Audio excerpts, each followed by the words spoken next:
नमस्कार, आप देख रहे हैं हमारा विशेष कार्यक्रम आध्यात्मिक ज्ञान चर्चा।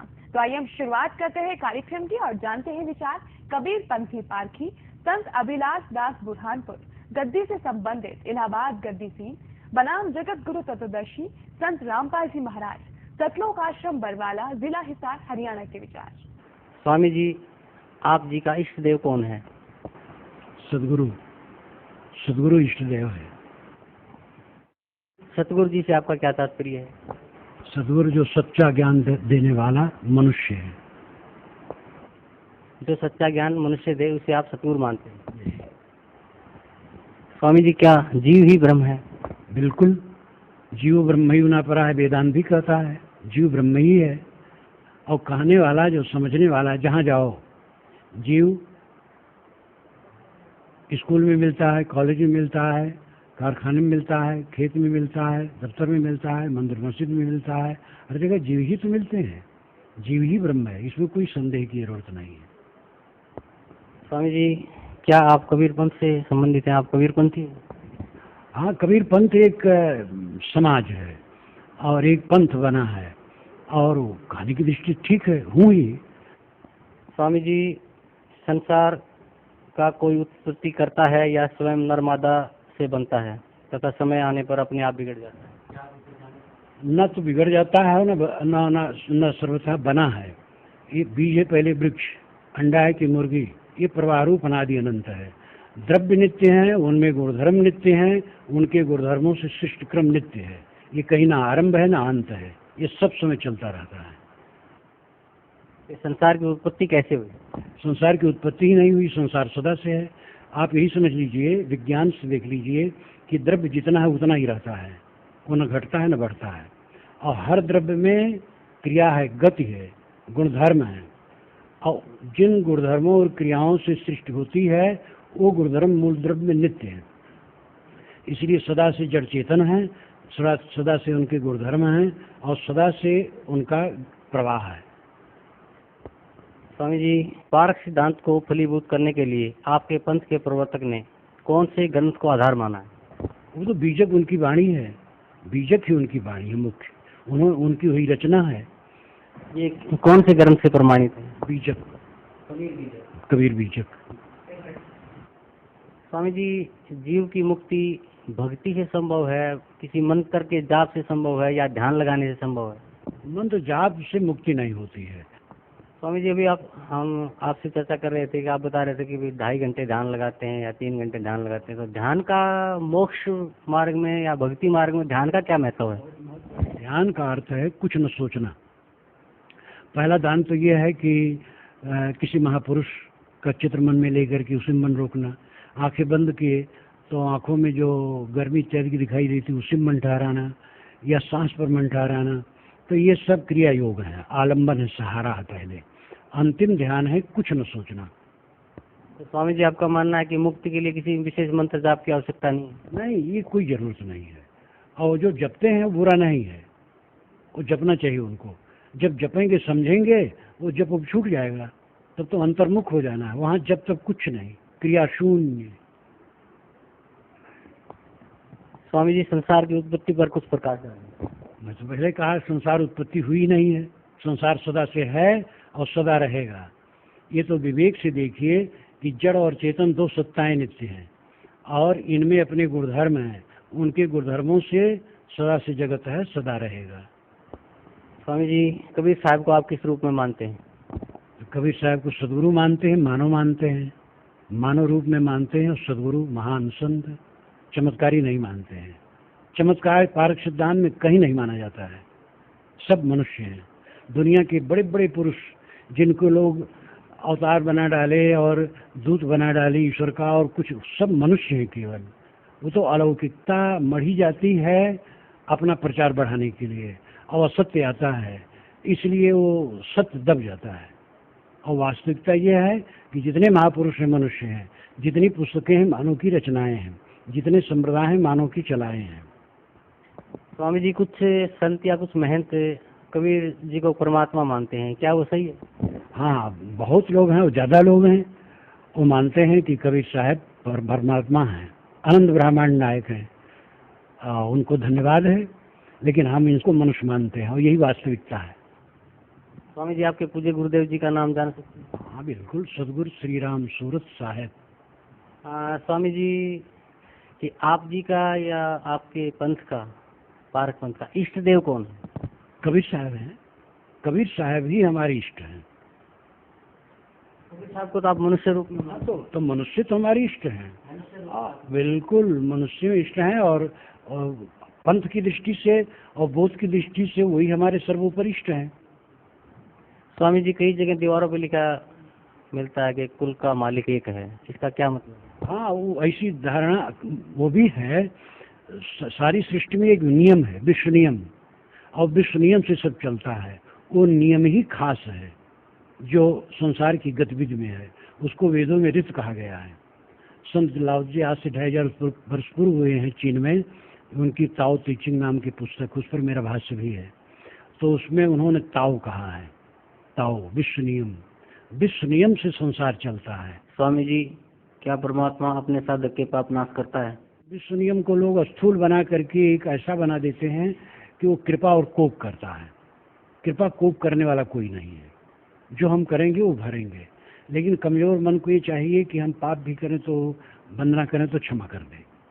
इसलिए लोग गढ़ते गढ़ते ऐसा भावुक भगवान बना लिए हैं कि सारा पाप करो, उसका नाम ले लो, कट जाएगा। और इससे गड़बड़ी और बढ़ी है। कोई काटने वाला नहीं है। जो हम करेंगे वो भरेंगे, चाहे गृहस्थ हो चाहे साधु हो। जो कर्म करेंगे फल पाएंगे, कहीं जाएंगे नहीं। तो पारक पंथ जो बुरहानपुर से ही चला नहीं, पारक सिद्धांत तो कबीर साहब से चला, और पूर्ण साहब पारक सिद्धांत के बीज टीका लिखे। लेकिन उसके पहले गुरुदयाल साहब ने कबीर परिचय लिखा पारक सिद्धांत पर, जो फतुहा बिहार में थे। और रामराज साहब ने पंचग्रंथी लिखी जो बिहार में थे। तो इस प्रकार धनौती में पारक सिद्धांत का विचार होता रहा।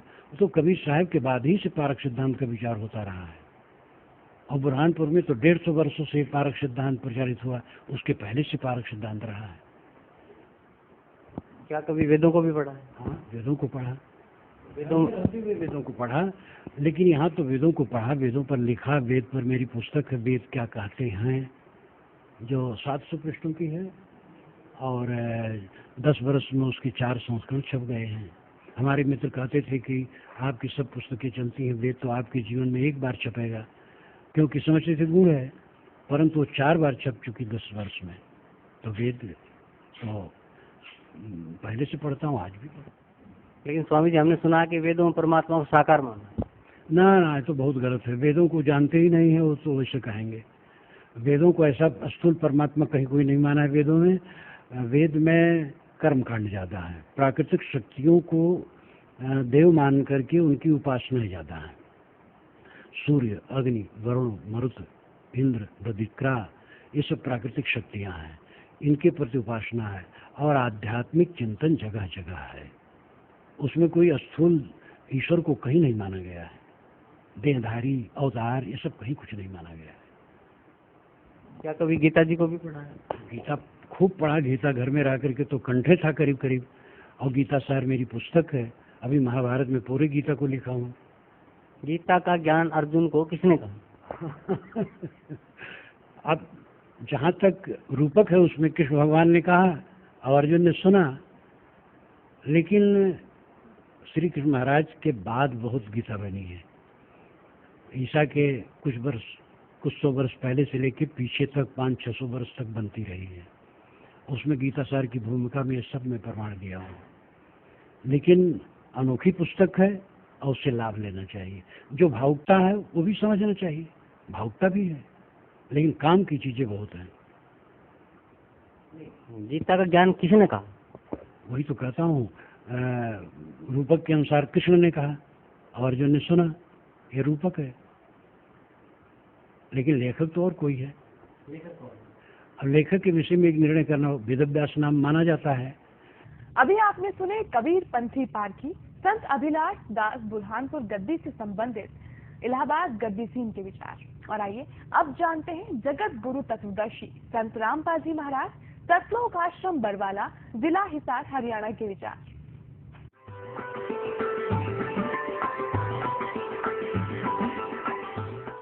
सतगुरुदेव की जय। बंदी छोड़ कबीर परमेश्वर जी की जय। बंदी छोड़ गरीबदास जी महाराज जी की जय। स्वामी रामदेवानंद जी गुरु महाराज जी की जय।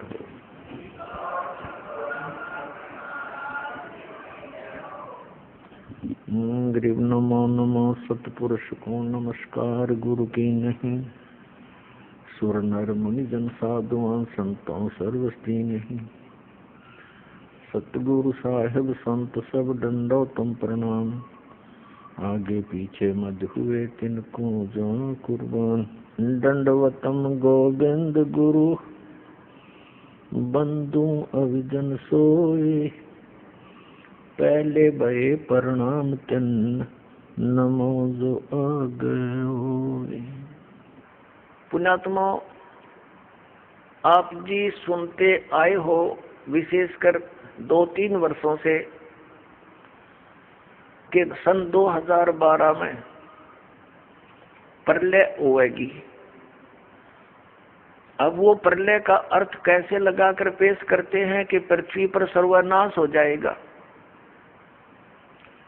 ये वो प्रलय नहीं होगी, ये अधर्म की प्रलय होगी।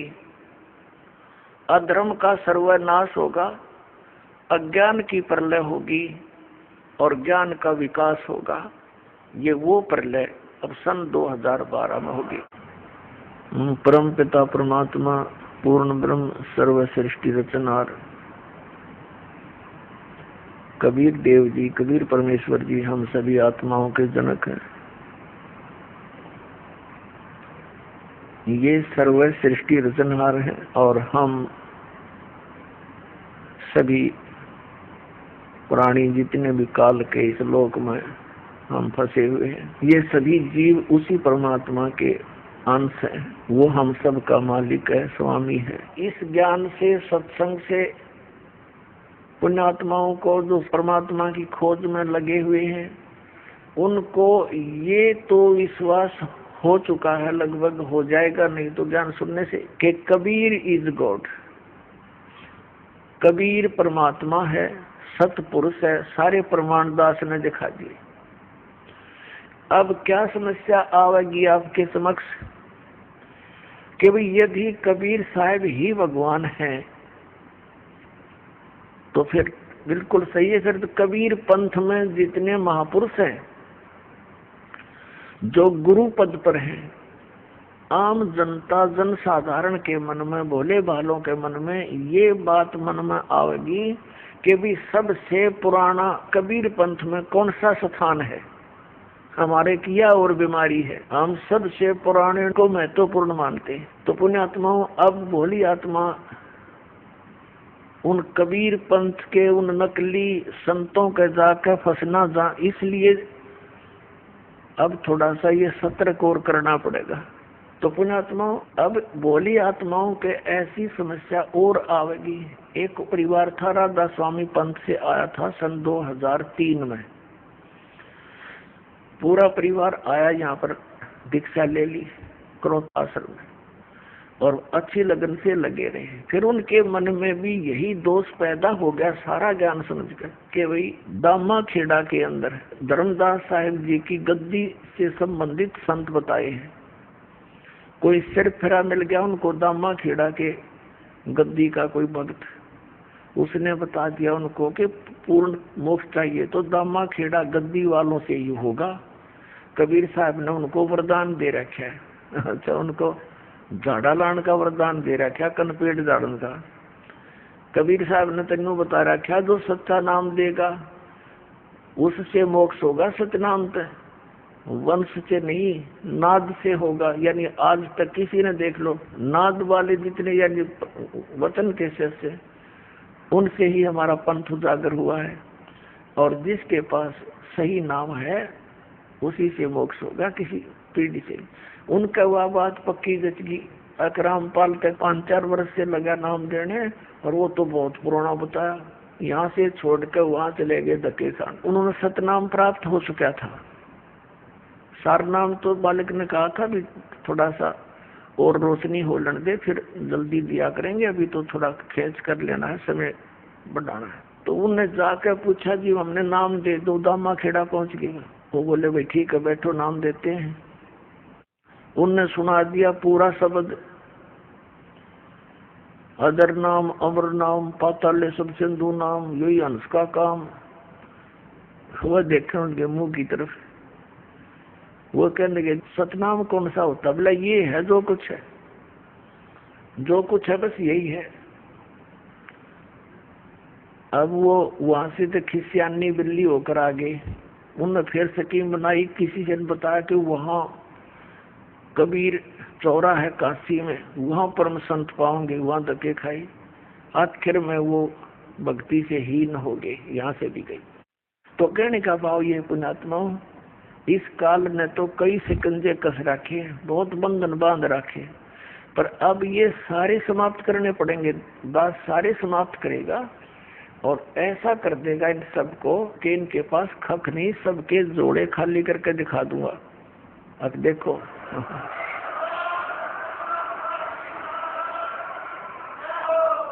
अब इस कबीर परमात्मा के नाम पर काल के 12 पंथ चले और उन्हीं का इतना विस्तार हो गया है कि कई करोड़ों की संख्या में कबीर पंथी है।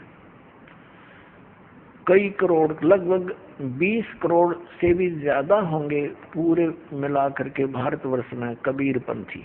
लेकिन है वो नकली संतों से प्राप्त ज्ञान युक्त, वो ज्ञान पूरा नहीं उनका, न उनके पास भक्ति मार्ग।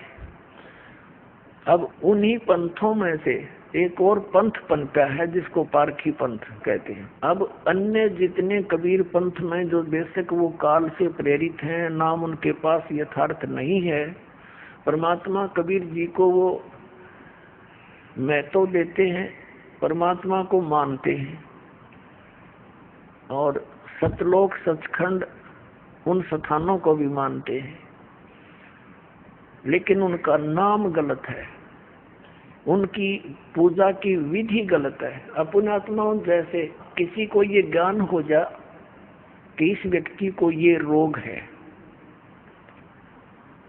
और उस रोग का नाश करने की औषधि है नहीं, तो उस ज्ञान का लाभ क्या? उसका कोई यूज नहीं। ये भी ज्ञान हो गया कि इसको ये रोग है और उसकी औषधि नहीं।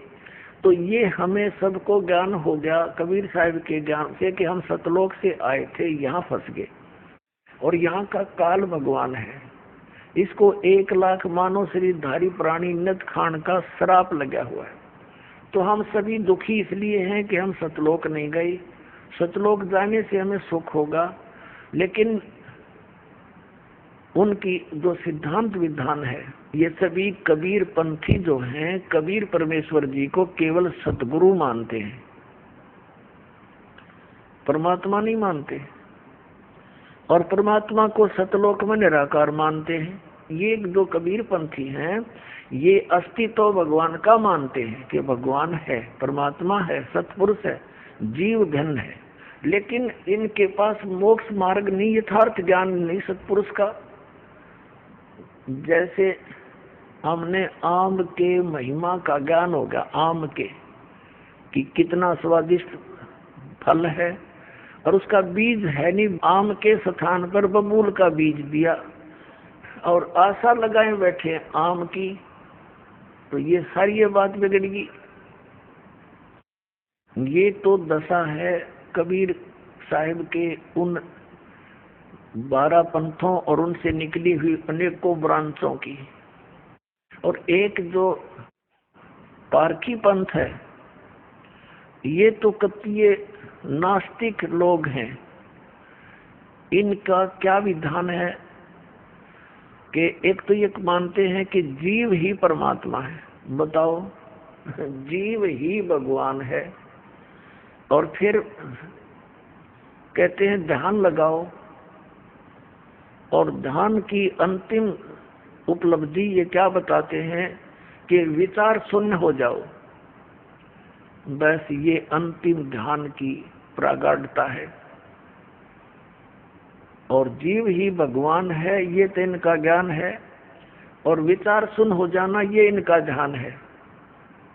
इनसे कोई पूछने वाला हो भले पुरुष हो, जब जीव ही भगवान है तो फिर साधना की और ये आश्रम बनाने के लिए पुस्तक छापने की आवश्यकता रहेगी? 2 अक्षर की बात है, भगवान तो है नहीं, जीव ही भगवान है।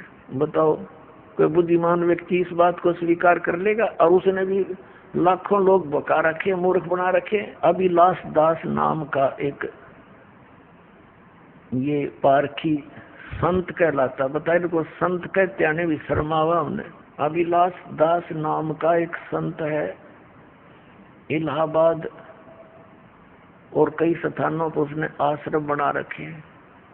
एक बुरहानपुर नाम का एक स्थान है, शहर है, और वहाँ इस पार्क सिद्धांत के बहुत से महात्मा रहे हैं। बहुत पुराना, 150 वर्ष पुराना लगभग वो स्थान है। अब इनकी क्या छुरी है ये बताता हूँ आपको। ये कहते हैं ईश्वर परमात्मा कोई नहीं, जीव ही ब्रह्म अर्थात परमात्मा यानी ईश्वर है। सृष्टि का कोई कर्ता नहीं है। जगत को ये बिना ईश्वर का मानते हैं। ये कहते हैं ईश्वर है ही नहीं, भगवान है ही नहीं, तो ये परमात्मा रहित मानते हैं इस संसार को और सृष्टि को। ये जीव को परमात्मा कहते हैं। बताओ, या कोई बात है जरा सी कोई बुद्धिमान की?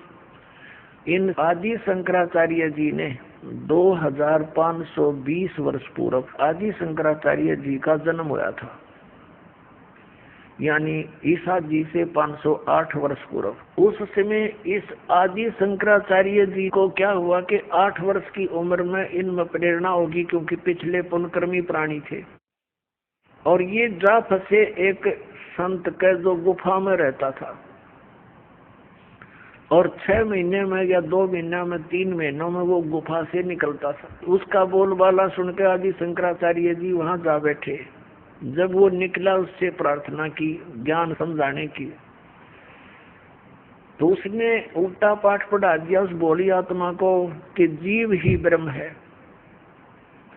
अब इस ही विधान को आगे प्रचार करने लगे आदि शंकराचार्य जी, जहाँ से हिंदू धर्म का ये उत्थान माना जाता है, प्राकट्य माना जाता है। तो उस समय ये सब जगह जाकर अपने गुरुजी के विधान को बताने लगे।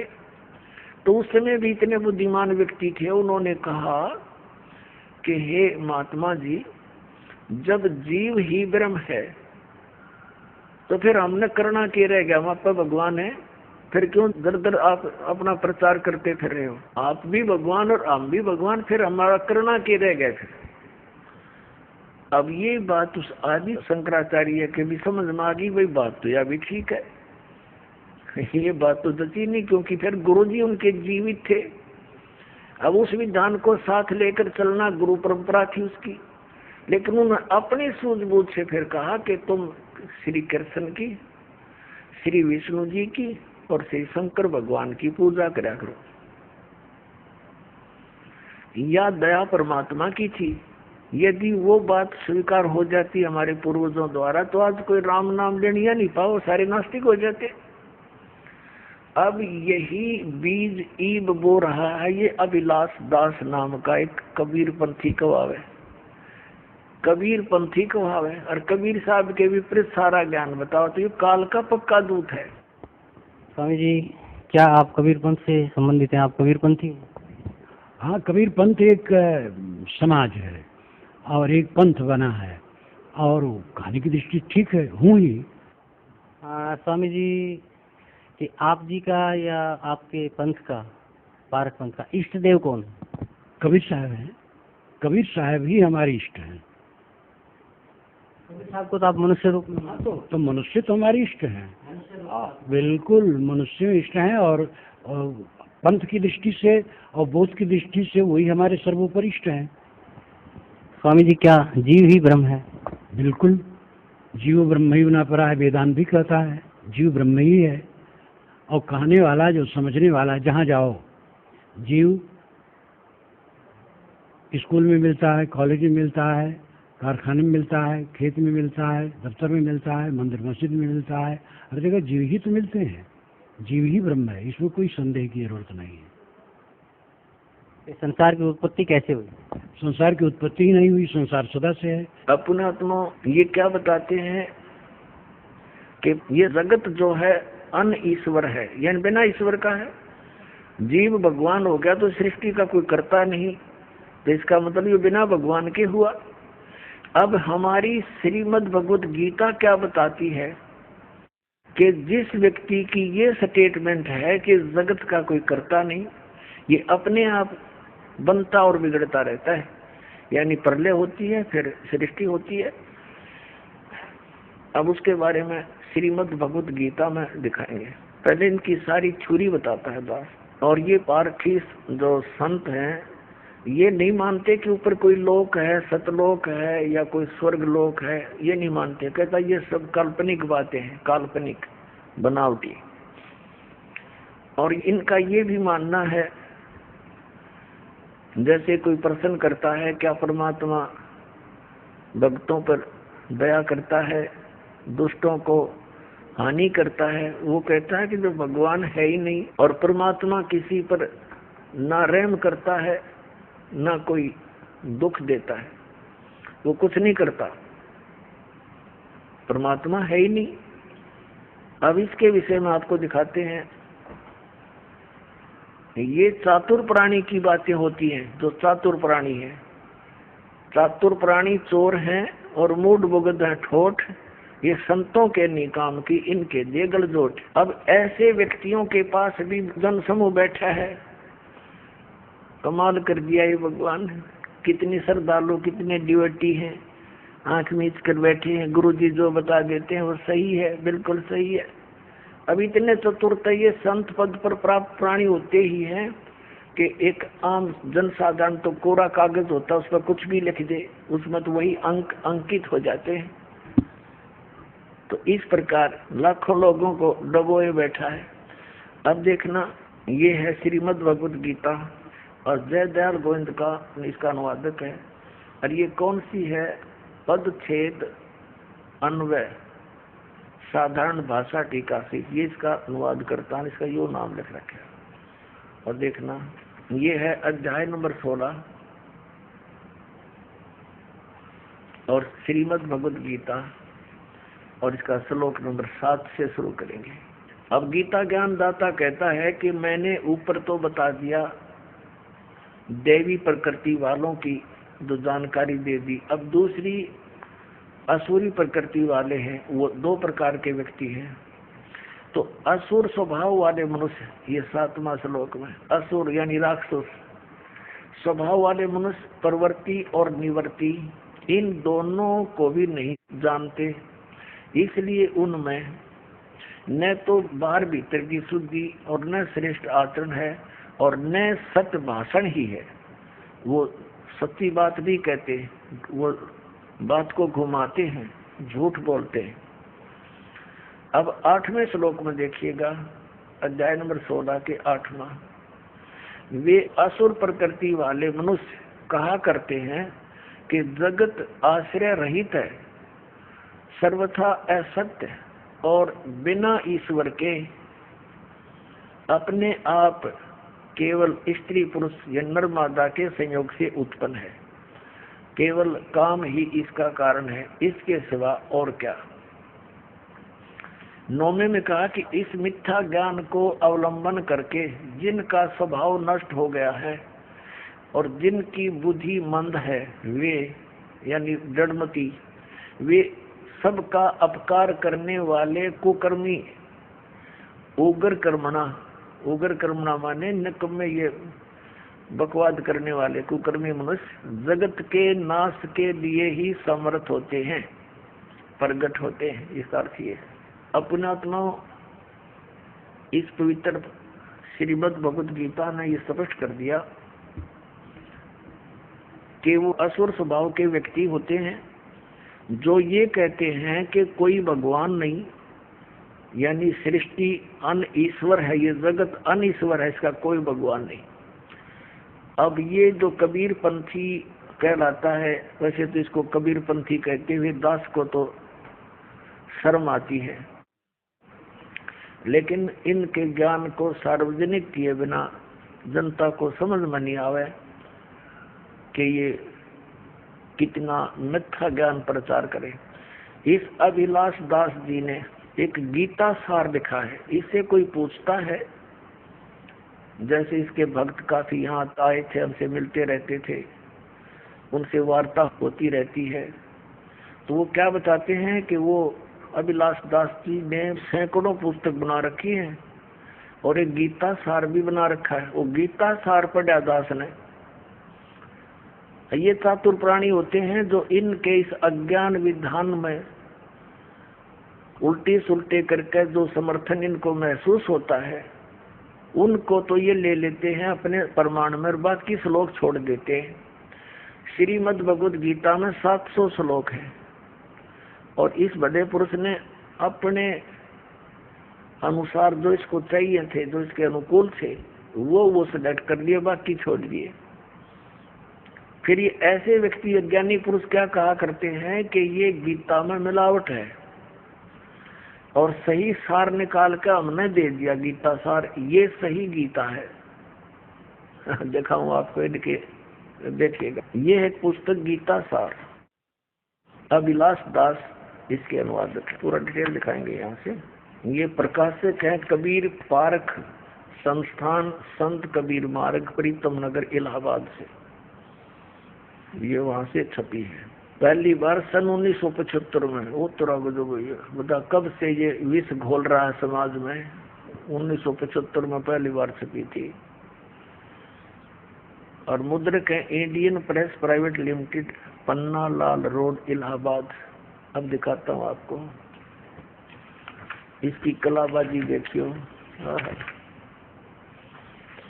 एक तरफ तो ये कहते हैं भगवान किसी का भला बुरा नहीं कर सकता। स्वामी जी, क्या परमात्मा अपने साधक के पाप नाश करता है? विश्व नियम को लोग स्थूल बना करके एक ऐसा बना देते हैं कि वो कृपा और कोप करता है।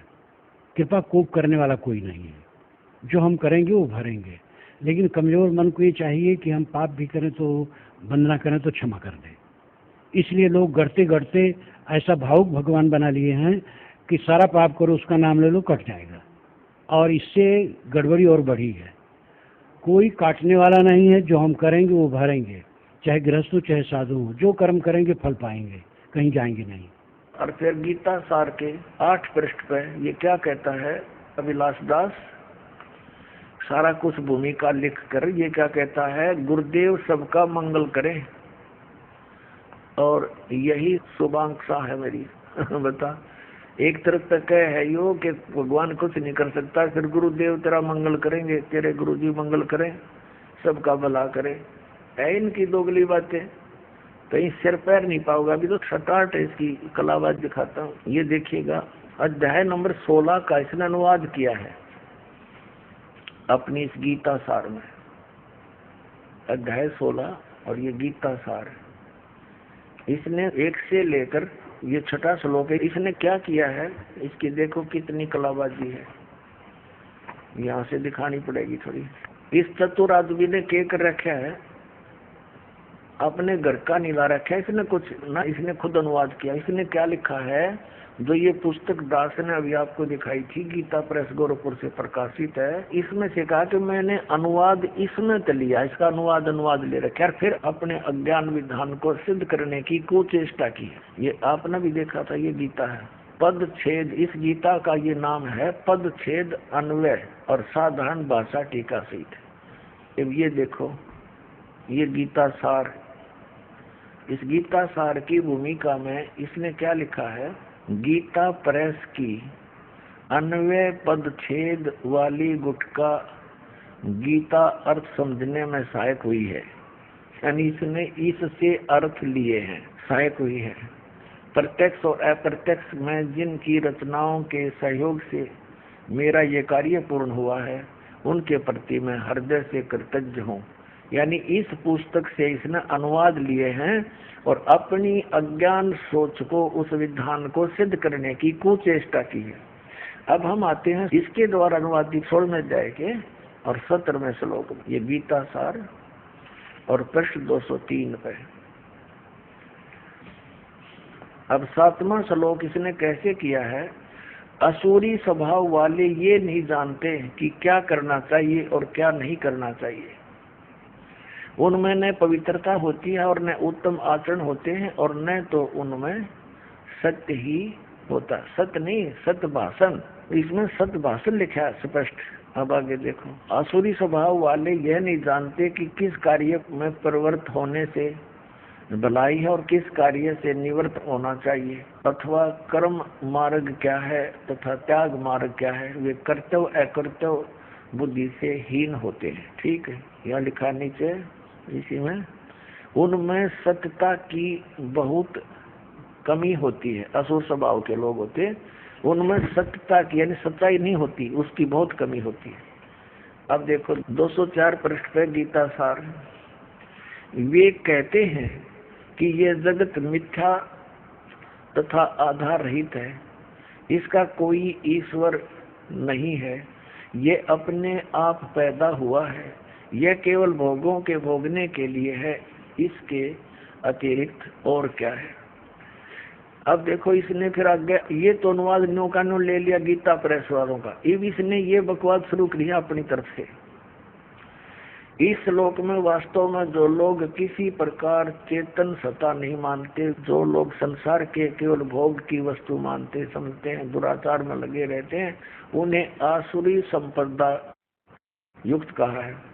जगत कर्ता ईश्वर न मानना आसुरी संपदा नहीं, यदि वह अध्यात्मवादी या सदाचार प्रयाण है। अब देखो ये क्या कहना चाहता है गीता जी के इस श्लोक को, इसलिए इसने लेना अनिवार्य समझा कि कहीं तेरे चेले पीछे तो कोई पढ़ ले और इसकी पहले लिपापोती कर दूं। ये क्या कहना चाहता है कि असुरी स्वभाव के लोग वो नहीं होते जो सृष्टि को भगवान रहित मानते हैं, वो नहीं होते, वो होते हैं जो दुराचारी होते हैं। जब इसमें स्पष्ट लिख दिया गीता जी में कि जो इस परमात्मा रहित मानते हैं सृष्टि को, कि इसका कोई कर्ता नहीं है, अनीश्वर उसी को कहते हैं, तो ये क्या है, ये तो बात ठीक है। गीता में लिखा है कि असुर स्वभाव वाले इस सृष्टि को ईश्वर रहित मानते हैं, परमात्मा इसका कर्ता नहीं मानते। ये कहना चाहता है कि गीता जी के इस 16वें अध्याय के 7 से लेकर 9 तक इसमें उन लोगों को असुर यानी राक्षस स्वभाव को नहीं कहा जो भगवान इसका कर्ता नहीं मानते इस जगत का, उनके लिए कहा है जो दुराचारी है। इसमें स्पष्ट लिखा, देखिए पढ़ के आपको दिखाते हैं, क्योंकि पुण्यात्मा इनकी अंग्रेजी उदास समझ सके। इन भोले भाले आत्माओं को तुमने गुमराह करी रखा कई सैकड़ों वर्षों से। ये देखना, ये गीता प्रेस गोरखपुर से प्रकाशित है। इसमें स्पष्ट किया है 16वें अध्याय के 7वें श्लोक में, अध्याय नंबर 16 का 8वें श्लोक में कहा है, वे आसुरी प्रकृति वाले मनुष्य यानी राक्षस स्वभाव के व्यक्ति कहा करते हैं जगत आश्रय रहित है, सर्वथा असत्य और बिना ईश्वर के है, अपने आप स्त्री पुरुष के संयोग से उत्पन्न होता है। अपने आत्मा उन राक्षस स्वभाव वाले व्यक्तियों में से एक गुण ये भी है कि जो जगत को बिना ईश्वर का मानते हैं, और ये लिपापोती क्या करने की चेष्टा कर रहा है देखिए। और फिर क्या उदाहरण लिया इसने, देखना गीता सार, अभिलाष दास का गीता सार, ये देखिए अध्याय नंबर 16 के इसने थोड़े से श्लोक लिए हैं, उनमें से ये गीता सार पृष्ठ नंबर 204 पा गए। ये क्या कहना चाहता है कि जगत कर्ता ईश्वर न मानना, जगत का कर्ता ईश्वर न मानना असुरी संपदा नहीं। ये अपनी लिपापोती कर रहा है, अपने को टालना चाहता है इसमें से। और फिर क्या बताता है, यदि वह अध्यात्मवादी या सदाचार प्रयाण है, यानी अध्यात्मवादी है ना जो भगवान, अध्यात्म किसे कहते हैं, परमात्मा के बारे में जानकारी। ये कहना चाहता विलास दास के जो परमात्मा का कर्ता नहीं मानते और जो अध्यात्म मार्ग में लगे हुए हैं वो असुर स्वभाव के नहीं कहे गीता में। हाँ बता, इसका अध्यात्म खाक रह गया, जब का भगवान है नहीं, टट्टू अध्यात्म रह गया, फिर क्या बचा अध्यात्म फिर इसके पास।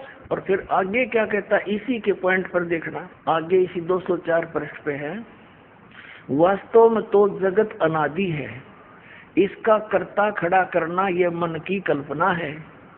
कर दिया स्पष्ट अभिलाष दास जी ने कि इसका कोई कर्ता खड़ा कर ले, किसी ने कोई बनाने वाला है, तो यह केवल एक बनावटी बात है, कल्पना है। ईश्वर लोगों के मन का काल्पनिक दीपक है, यानी बनावटी बातें हैं ये सारी।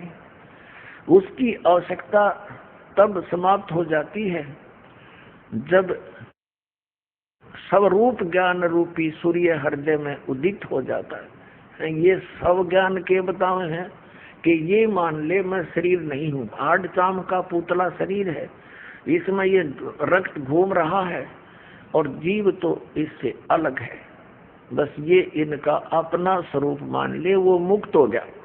और फिर समाधि लगाना बताते हैं कि ऐसे हटता चला जाए, तो शरीर नहीं है, तो रक्त चाम का पुतला नहीं है, तो मन भी नहीं है, तो कति स्वर्ण हो जाए, यानी माइंडलेस मैन हो जाने के बाद ये मुक्त मानते हैं, मोक्ष मानते हैं। फिर आगे क्या बताया है इसने, और लिपा पोती की है। देखिए कि जैसे गीता जी में कहा है कि वो असुर स्वभाव के हैं जो ईश्वर नहीं मानते, कर्ता नहीं मानते ईश्वर को। कोई मनुष्य दुराचारी हो और ईश्वर मानता हो तो क्या वह देव हो जाएगा? और यदि कोई ईश्वर तो नहीं मानता, यानी ईश्वर तो न मानता हो परंतु उसे स्वरूप ज्ञान, आत्म ज्ञान हो तथा वह सदाचारी हो, तो क्या वह असुर माना जाएगा? देख, ये अपने चेलों को दृढ़ रखने के लिए कि तेरा दामन थामे रहे, ये छोड़ ना जाए, ये सिद्ध करना चाहते हैं कि यदि गीता जी के 16वें अध्याय के 7, 8, 9 में वर्णित इस विवरण के आधार से केवल उस व्यक्ति को जो ईश्वर नहीं मानता हो उसको नहीं माना जा सकता असुर स्वभाव का, क्योंकि दुराचारी व्यक्ति और भगवान मानता हो, ये कह रहा है अभिलाष दास जी। तो कहते वो क्या अच्छा आदमी हो सकता है, देव हो सकता है? दुराचार करता हो और भगवान की भक्ति करता हो, भगवान में आस्था हो, आस्तिक हो, तो क्या वो देव हो सकता है? इसलिए इस गीता अध्याय नंबर 16 के इन श्लोकों में यही अर्थ मानना कि जो सृष्टि का कर्ता ईश्वर ना मानता हो और आध्यात्मिक हो तो वो उसके बारे में थोड़ा कहा है। तो तेरा अध्यात्म ज्ञान खाक है, जब जीव ही भगवान है, गधा भी भगवान, कुत्ता भी भगवान, फिर क्यों दुनिया को मूर्ख बनाए बैठा है? कबीर साहब को तो इस जड़ से नाश करना चाहते हैं काल के दूत, और ये दीमक है इस परमात्मा कबीर जी के कबीर पंथ में, इसका नाश करने के लिए इसका जन्म हुआ। ये स्पष्ट किया गीता जी में कैसे व्यक्ति संसार का नाश करने के लिए ही उत्पन्न होते हैं। और कबीर साहब के उस बीजक ज्ञान को ये क्या समझेगा जब इसने ये फाइनल कर दिया भगवान नहीं, तो उसके विषय में सूक्ष्म वेद में कहा कि बीजक की बात कहेंगे बीजक ना ही आथ, ये पृथ्वी डोबन उतर गए, क्या मीठी बात। अब देखो फिर देखिएगा ये 16वां अध्याय गीता सार, इस अभिलाष दास के ही विचार, ये देखिएगा ये क्या कहता है कि कोई मनुष्य दुराचारी हो और ईश्वर को मानता हो, उसमें आस्था हो, तो क्या वह देव हो जाएगा? और यदि कोई ईश्वर तो न मानता हो परंतु उसे स्वरूप ज्ञान, आत्म ज्ञान हो तथा वह सदाचारी हो, तो क्या वह असुर माना जाएगा? देखो अब यहाँ स्पष्ट किया है कि वास्तव में तो जगत अनादि है, ये अभिलाष दास के विचार। इसका कर्ता खड़ा करना मन की कल्पना है, या इसका कोई भगवान नहीं है इसके रचने वाला, ईश्वर लोगों के मन की कल्पना है। और यहाँ देखो जगत कर्ता ईश्वर न मानना असुरी संपदा नहीं है। यदि वह अध्यात्मवादी या सदाचार परायण है, ये अपनी लिपापोती कर रहा है, अपनी आरती आप पे साझे भी हो, यदि उसमें अध्यात्मवाद है, आध्यात्मिक है, सदाचारी है। और फिर यहाँ क्या कहता है कि कोई मनुष्य दुराचारी हो और ईश्वर मानता हो तो क्या वह भला व्यक्ति हो सकता है? क्या वो देव हो जाएगा? यदि कोई ईश्वर न मानता हो यानी अभिलाष दास, परंतु उससे स्वरूप का ज्ञान हो तो वो सदाचारी हो, तो वह क्या असुर माना जाएगा?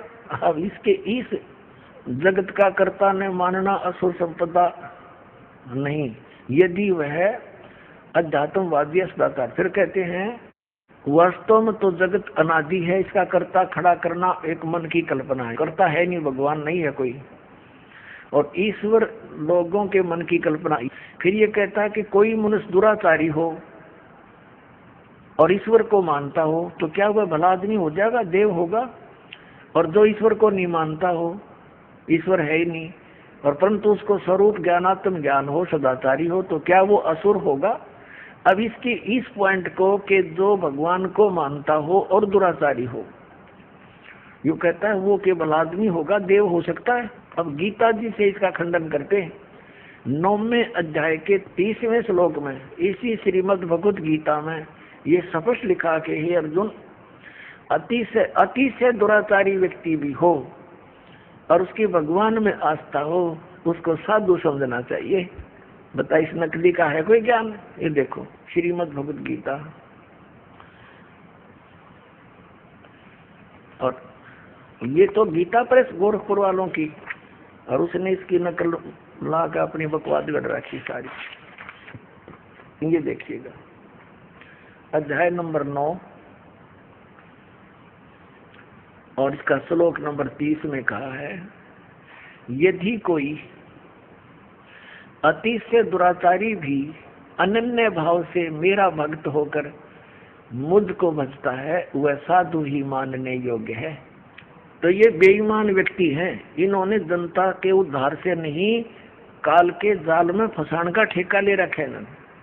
अब सूक्ष्म वेद में कहा है कि कुष्टी हो वह संत बंदगी कीजियो, हो वैसा के विश्वास चरण चित दीजियो।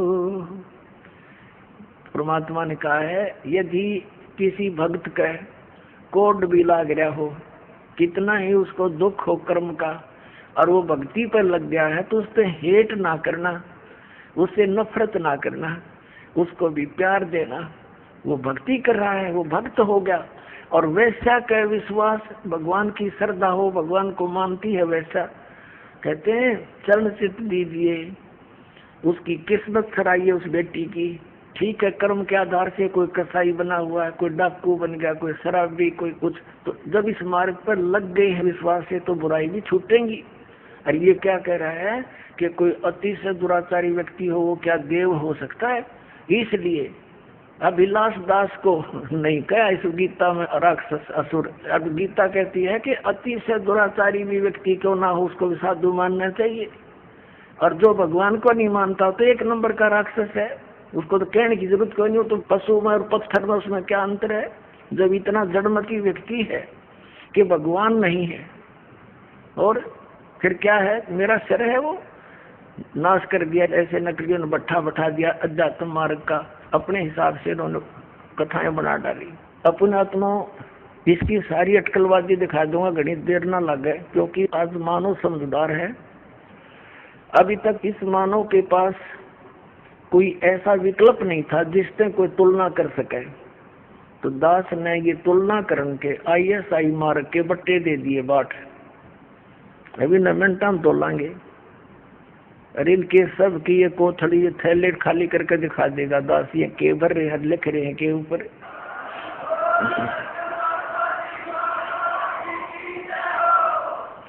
अब देखो इसकी चतुरता दिखाता हूँ। इसने गीता सार बनाया विलास दास जी ने, देखिएगा गीता सार।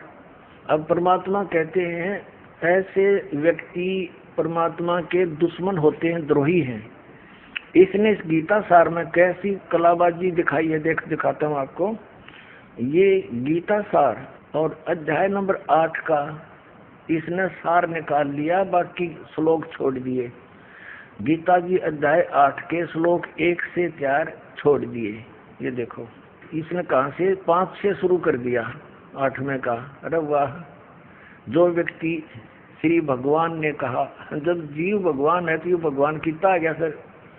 जो व्यक्ति मृत्यु के समय में केवल मेरा ही स्मरण करता हुआ शरीर त्याग कर जाता है, मेरे स्वरूप को प्राप्त होता है, इसमें संदेह नहीं।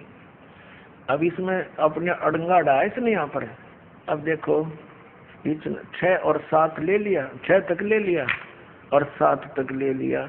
ये देखो और 8वां भी ले लिया इसने। क्या लिया है? हे पार्थ, जो मनुष्य अभ्यास द्वारा मन को योग में लगाकर परम देव पुरुष का निरंतर चिंतन करता रहता है, वह चित्त को अन्यत्र नहीं भटकने देता है, वह उसको प्राप्त करता है।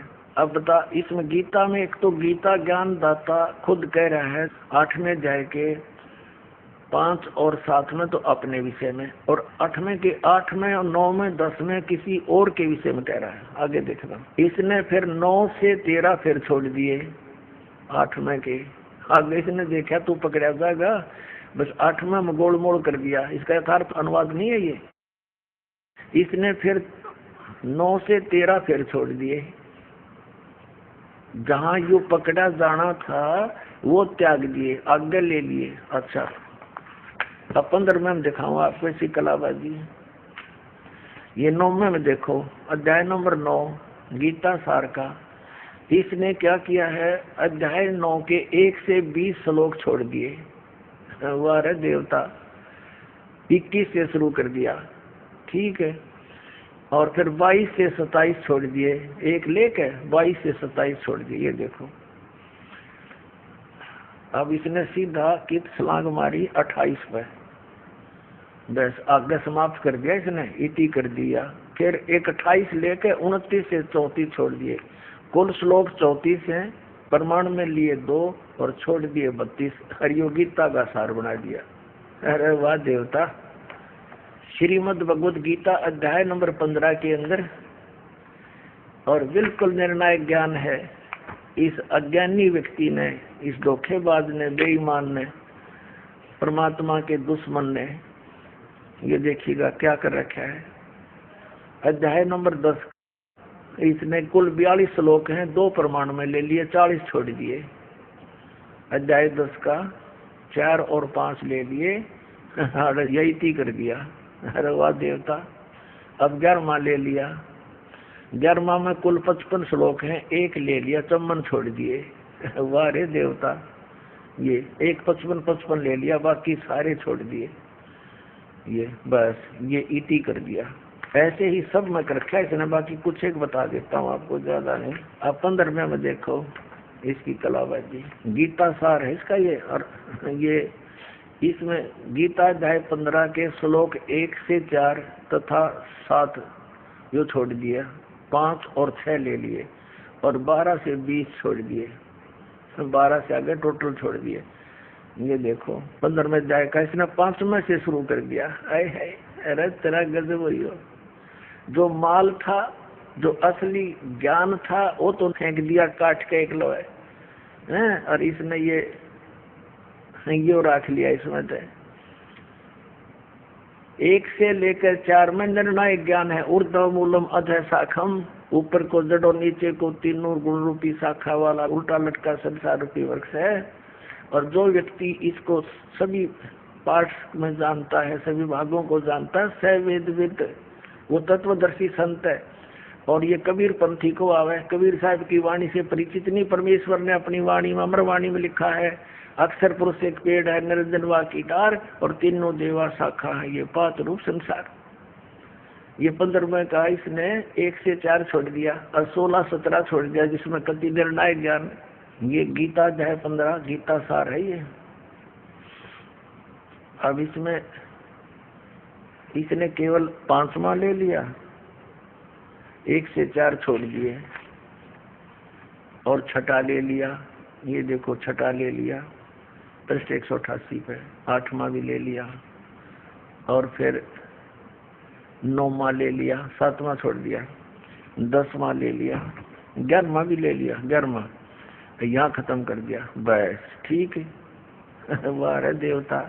और चौथे जाए के 1 से 16 छोड़ दिए। अरे तेरा गजब भैया, जहाँ चौथे जाए का सारा निर्णय ज्ञान दे रखा कि तू यदि हठ योग करेगा तेरा निर्वाह क्यों करोगा। यो हठ योग बतावे विलास दास जी, ये हठ योग बतावे।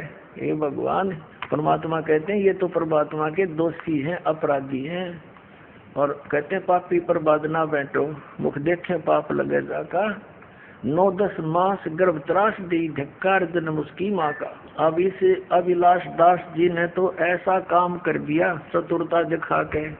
एक समय एक राजा ने महल बनवाना था, अपने मंत्री की ड्यूटी ला दी, भाई बढ़िया सामान लगवाना अपनी देख रेख में। अब मंत्री जी ने बढ़िया कारीगर खोजा, उसने नींव रख दी, शुरू कर दिया मकान बनाना। फिर कहा कि मंत्री जी अब छत देने के लिए वो लानी पड़ेंगी कड़ी और सतीर। तो मंत्री जी बोला भाई चल ले आ अपना बढ़िया माल छांट के। वो ले आया कड़ी और सतीर ले आया, एक वुडन बीम। वुडन बीम होता था सतीर, काठ का बहुत मजबूत, और चंदन का सारा, क्योंकि राजा का महल बने। अब वो एकांत स्थान पर अलग रखवा दिया सारा सामान दूसरे मकान में, और जहाँ महल बनाना था वहाँ उसकी कंस्ट्रक्शन शुरू कर दी उस मिस्त्री ने, राज ने। उधर से क्या हुआ कि मंत्री जी ने सोचा कि राजा का काम है, किसी और अच्छे कारीगर में दिखा लेता हूँ, और इस ऊपर के जो छत के ऊपर दारमदार होता है, और सतीर एक वेरी इम्पोर्टेंट पता है इसका कि सतीर के ऊपर ही सारा कुछ दारमदार होता है, सारा लोड सतीर पर ही आता है। ये उस मिस्त्री ने बता दिया था कि जी बढ़िया सतीर लेना पड़ेगा क्यों सारा लोड इसी पर आता है।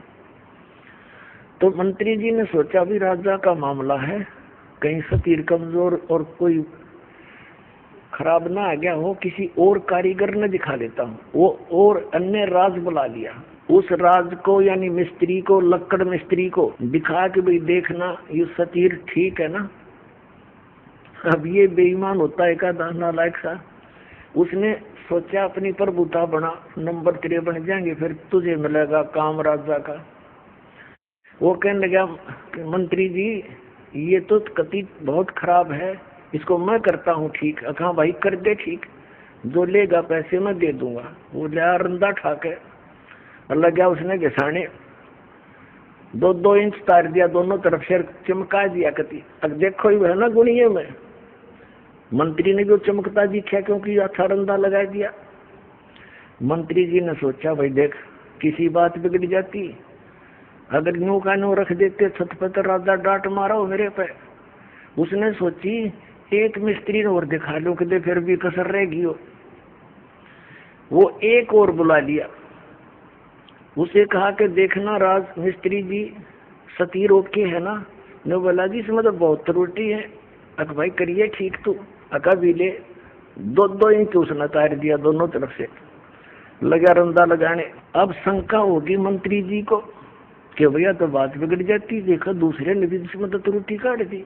फिर उसने तीसरा बुला लिया, उसने उसके निरीक्षण 4-5 पे करवा दिया, और सब ने 2-2 इंच तार दिया चारों तरफ से। वो कड़ी बन गया, कति उड़न बैठन रह गया वो। अब मंत्री ने सोचा ले भाई तो 4-5 ने निरीक्षण कर लिया, अब तो यू ओके हुए गया होगा। अब जब उस मिस्त्री ने चिनाई जो कर रहा था कंस्ट्रक्शन, जब छत लेवल पर पहुंच गई दीवारें, जब उन बेलदारों से कहा कि भाई जाओ सतीर लाओ उठा के, वो भेजे 10 देने 10, 12, 15 अगला वो सतीर उठाओगा तो इतना भारा था, 2 फुट बाई 2 फुट का, कम से कम 15-16 फुट 20 फुट लंबा। तो 15-20 वो गए उठाने के लिए बेलदार। वहां जाकर देखा उन्हें, मंत्री जी से पूछा जी हमने वो सतीर चाहिए, कारीगर मंगावा है। मंत्री बोला ले जाओ यूरा। वो न 2 जना अंदर दिया कंधे पे, बाकी आँख खाली। अब वो कारीगर के पास जाके वो कहने लगे ले भाई कारीगर सतीर ले। वो देखा रहे निकम्मियों, मैंने तो सतीर मंगाया था, तुम तो कड़ी ले आए। अब साथ साथ मंत्री जी आगे।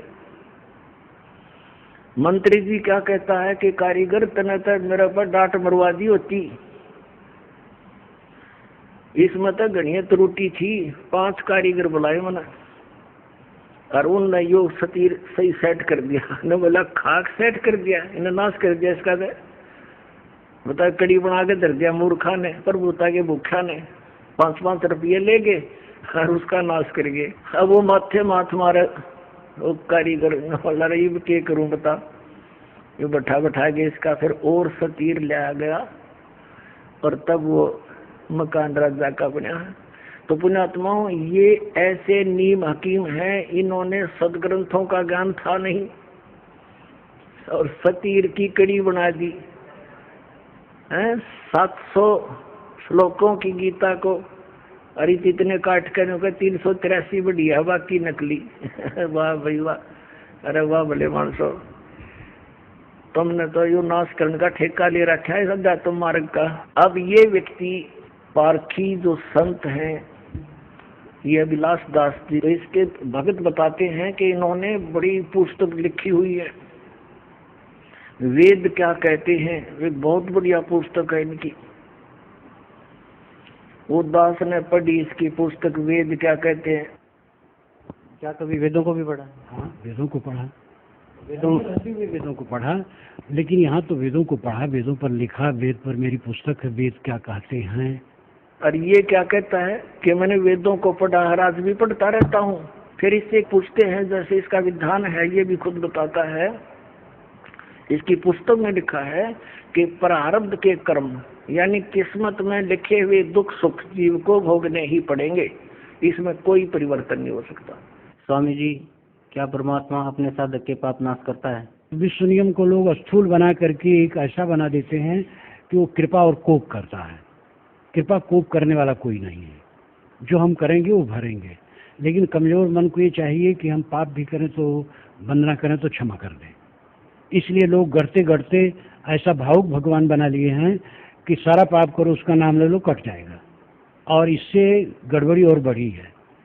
कोई काटने वाला नहीं है, जो हम करेंगे वो भरेंगे, चाहे गृहस्थ हो चाहे साधु हो, जो कर्म करेंगे फल पाएंगे, कहीं जाएंगे नहीं। हरियों का मैंने वेद भी पढ़े, इन्हें खास वेद पढ़े। अब दिखाता हूँ वेदों में क्या कहा है। वेदों में तो ये लिखा है परमात्मा घोर पाप का विनाश कर देता है, ये देखिएगा यजुर्वेद। और ये महर्षि दान सरस्वती द्वारा इसका अनुवाद है। प्रकाशक है सार्वदेशिक कार्य प्रतिनिधि सभा 2/5 महर्षि दान भवन, रामला मैदान, नई दिल्ली से। और ये यहाँ से छपा है प्रिंस ऑफसेट प्रिंटर्स 1510 पटौदिया उत्तरियागंज, नई दिल्ली से। 8वें अध्याय का और 13वां श्लोक दिखाते हैं आपको। 8वें अध्याय का 13वां श्लोक, इसमें क्या लिखा है कि देव कर्तस्य एनस्य अवजनमसि, मनुष्य कर्तस्य एनस्य अवजनमसि, पितृ कर्तस्य एनस्य अवजनमसि, आत्म कर्तस्य एनस्य अवजनमसि, एनस्य अवजनमसि। ओहो, अब ये 241 पर हमने इसकी संस्कृत पढ़ ली है, अब 242 पर इसका अनुवाद है। 242 ये इसमें क्या लिखा है कि हे सबके उपकार करने वाले मित्र आप, दान देने वाले के अपराध के विनाश करने वाले हैं। अब पुण्यात्माओं, ये तो सारे के सारे जितने संत महंत आचार्य शंकराचार्य, ये महर्षि, ये संत अभिलाष दास जैसे, तो ऐसा काम कर दिया इन्होंने मेरे साथ में। एक व्यक्ति था, वो किसान था और अकाल गिर गया। उसने सोचा भी खेती में तो काम गुजारा चला नहीं, तो कोई और धंधा कर ले। उसने क्या शुरू कर दिया, ये चाकी राण का काम ले लिया। उसने 2 बसोली खरीद ली, वो कट करने की, और चाकी राण का काम उसने शुरू कर दिया। अब पहले चाकी कैसे आया करते, हाथ से चलाने वाली जो चक्की पत्थर की होती हैं, उसके पार्ट हुआ करते 2 होते हैं, अभी भी गाँव में तो बहुत है। और वो घिस जाते थे चलते चलते, तो उनको ऐसे समझदार सा व्यक्ति उनको चांट दिया करता, चांटे मार देता, वो फिर से वर्किंग ठीक हो जाती उनकी, तो उसको चाकी राणा कहते हैं। अब उसने कभी काम किया नहीं था, पहले दिन मुहूर्त करी एक गांव में जाके, उसने आवाज लगाई कि चाकी ठीक करवा लो। एक बुढ़िया बोली भाई आजा चाकी ठीक कर दे मेरी। अब ठीक है ताई, बता कौन सी है भैया देख ले। उसने उतार के पाट रख लिया। बुढ़िया कहने लगी भाई मैं कुएं तो पानी ले आऊं, दूर दूर कुएं हुआ करते गांव में, और आप इतने या चाकी ठीक कर दो। अच्छा ताई जा बेच सकते हैं। अब उसने कदे काम करा नहीं था, ने सोची जल्दी जल्दी कर ले। जब पहले आवाज में काम मिल गया तो यहाँ कोई आया ही नहीं है एक टाइम, तो उसने माड़ी स्पीड भी पकड़ ली। वो 2-4 मारे गद्दा गद, वो पार्ट टूट गया। उसने सोची भैया तो बात बिगड़ गई, बुढ़िया तो नहीं दे नहीं, और तू भाग ले अपने सारे औजार उठा के। और जो नीचे वो बैठा था, ऊपर एक पात्र था मिट्टी का मटका छोटा सा, उसमें घी डाल रखा था बुढ़िया ने गर्म करके, गर्मिया का दिन था, और ऊपर बांध दिया करते बिल्ली कुत्ते के डर से। ऊपर कड़े में रस्सी डाल के एक छिक्का बना दिया करते, उसमें वो दे रखा उसने बरोला मिट्टी का मटके में घी बहुत बढ़िया 5-10 किलो। अब वो जल्दी में उठ के भागने लग गया। वो ऊपर तो छिक्के टंगा हुआ था वो पत्थर, उसका लग गया सिर, वो पड़ गया, पड़ते सारा फैल गया और सारी साड़ में बिखर गया फर्श पे। उन्हें सोची तन्नाड़ा पकड़ के बांधेंगे हैं, अब तू भाग ले स्पीड पे, एक नुकसान और हो गया तेरे। तो उसने सोचा तो जल्दी निकल। उधर से बुढ़िया आगे पानी का मटका लेकर, कच्चा मटके होते थे ना गड़े, और वो स्पीड में पीछा न देखा आगे बाजे, तो बुढ़िया में टक्कर लगी, वो मटका फूट गया। अब वो बुढ़िया कहने लगी रे, उसका नाम पूछा था, रे क्या नाम है तेरा? बोला रमलू। बोला रे रमलू तने रो लूं, तने यूं कह कर मेरा मटका फुड़वा दिया। ने बोला ताई भीतर देखे जाइए, रोए जाइए, कित रोएगी। तो इनने कित रो एक नहीं सारे की, अब इन या चाकी रा रखी है, ऐसा नाश कर रखा है। यो मैं ऋषि दयानंद वेदों का विद्वान पाक रहा था, अब इस जैसा विद्वान नहीं। इसने भी इस पॉइंट पर क्या कहा है कि परमात्मा निराकार है, और परमात्मा साधक के पाप नाश नहीं करता। बता फिर और परमात्मा क्या करेगा? क्योंकि हमें कोई कष्ट है प्रारब्ध में अपने जीवन में, वो पाप से होता है और सुख पुण्य से होता है, और उस दुख का नाश होगा जब हमारा प्रारब्ध के पाप का नाश हो जाएगा। जैसे पैर में कांटा लगा हो किसी के, और उसको कोई ये कहे कि भी पैर का कांटा तो निकला नहीं, जूता पैर ले, आगे कांटा नहीं लगेगा। उस कांटा लगे पैर में जूता नहीं पहना जा सकता, वो तो कांटा निकले, और फिर उसको सलाह दे कि अब जूता नहीं निकालना, इस सफर में बहुत कांटे हैं। तो फिर इस डर से वो जूता कभी नहीं निकालेगा कि कहीं फिर से कांटा ना लग जाए। तो पुण्यात्माओं, किसी के कोई कष्ट है शरीर में है, या संसारिक कोई दुख है, कोई हानि हो रही है, कोई कर्जा हो गया है, तो उससे दुखी है वो, और कोई ये कहे कि ये तो तेरा प्रारब्ध तो भोगना ही पड़ेगा, तुझे भक्ति कर ले। अब बता, दुखी आदमी भक्ति कर सकता है? जिसने देना हो 2 लाख रुपया कर्जा खड़ा दिखाई दे कर दे वाला, और भी कोई सिर में दर्द हो, पेट में दर्द हो, वो कैसे भक्ति करेगा? तो पहले वो कांटा निकले पाप कर्म का, तब सुख हो, और फिर वो राम नाम का जूता उसको ये मर्यादा बताई जा, या भक्ति दी जा, फिर आजीवन पालन करेगा वो भक्त।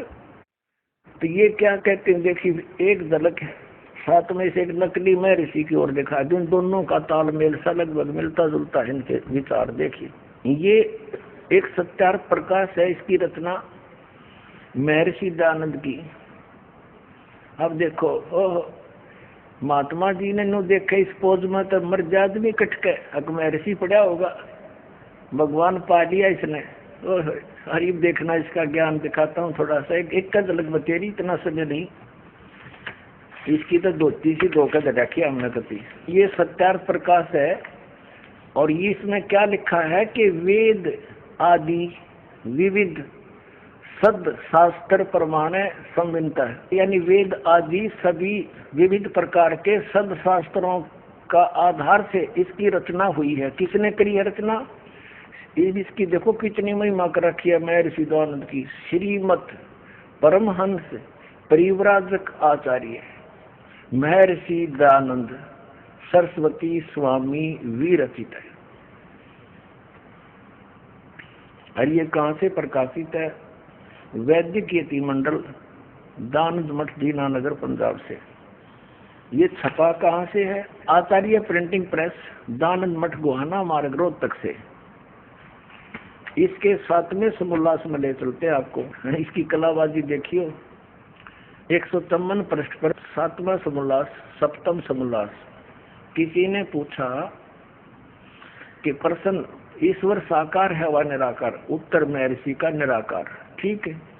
और यहाँ फिर इसके बिल्कुल 155 पे किसी ने प्रश्न किया 155 पृष्ठ पे 7वें समोल्लास में प्रश्न, क्या स्तुति आदि करने से ईश्वर अपना नियम छोड़ स्तुति प्रार्थना करने वाले का पाप छुड़ा देगा? यानी भक्ति करने वाले भगत के भगवान ने प्रार्थना करने से पाप छुड़वा देगा? उत्तर महर्षि का नहीं। अब प्रश्नकर्ता कहता फिर भक्ति किस लिए करें, स्तुति प्रार्थना फिर किस लिए करें? उत्तर महर्षि जी का कि उनके करने का फल अन्य ही है, और फल है। अब प्रश्नकर्ता कहता भी फिर और क्या फल है जो भगवान पाप तो नाश नहीं कर सकता, फिर और क्या फल है?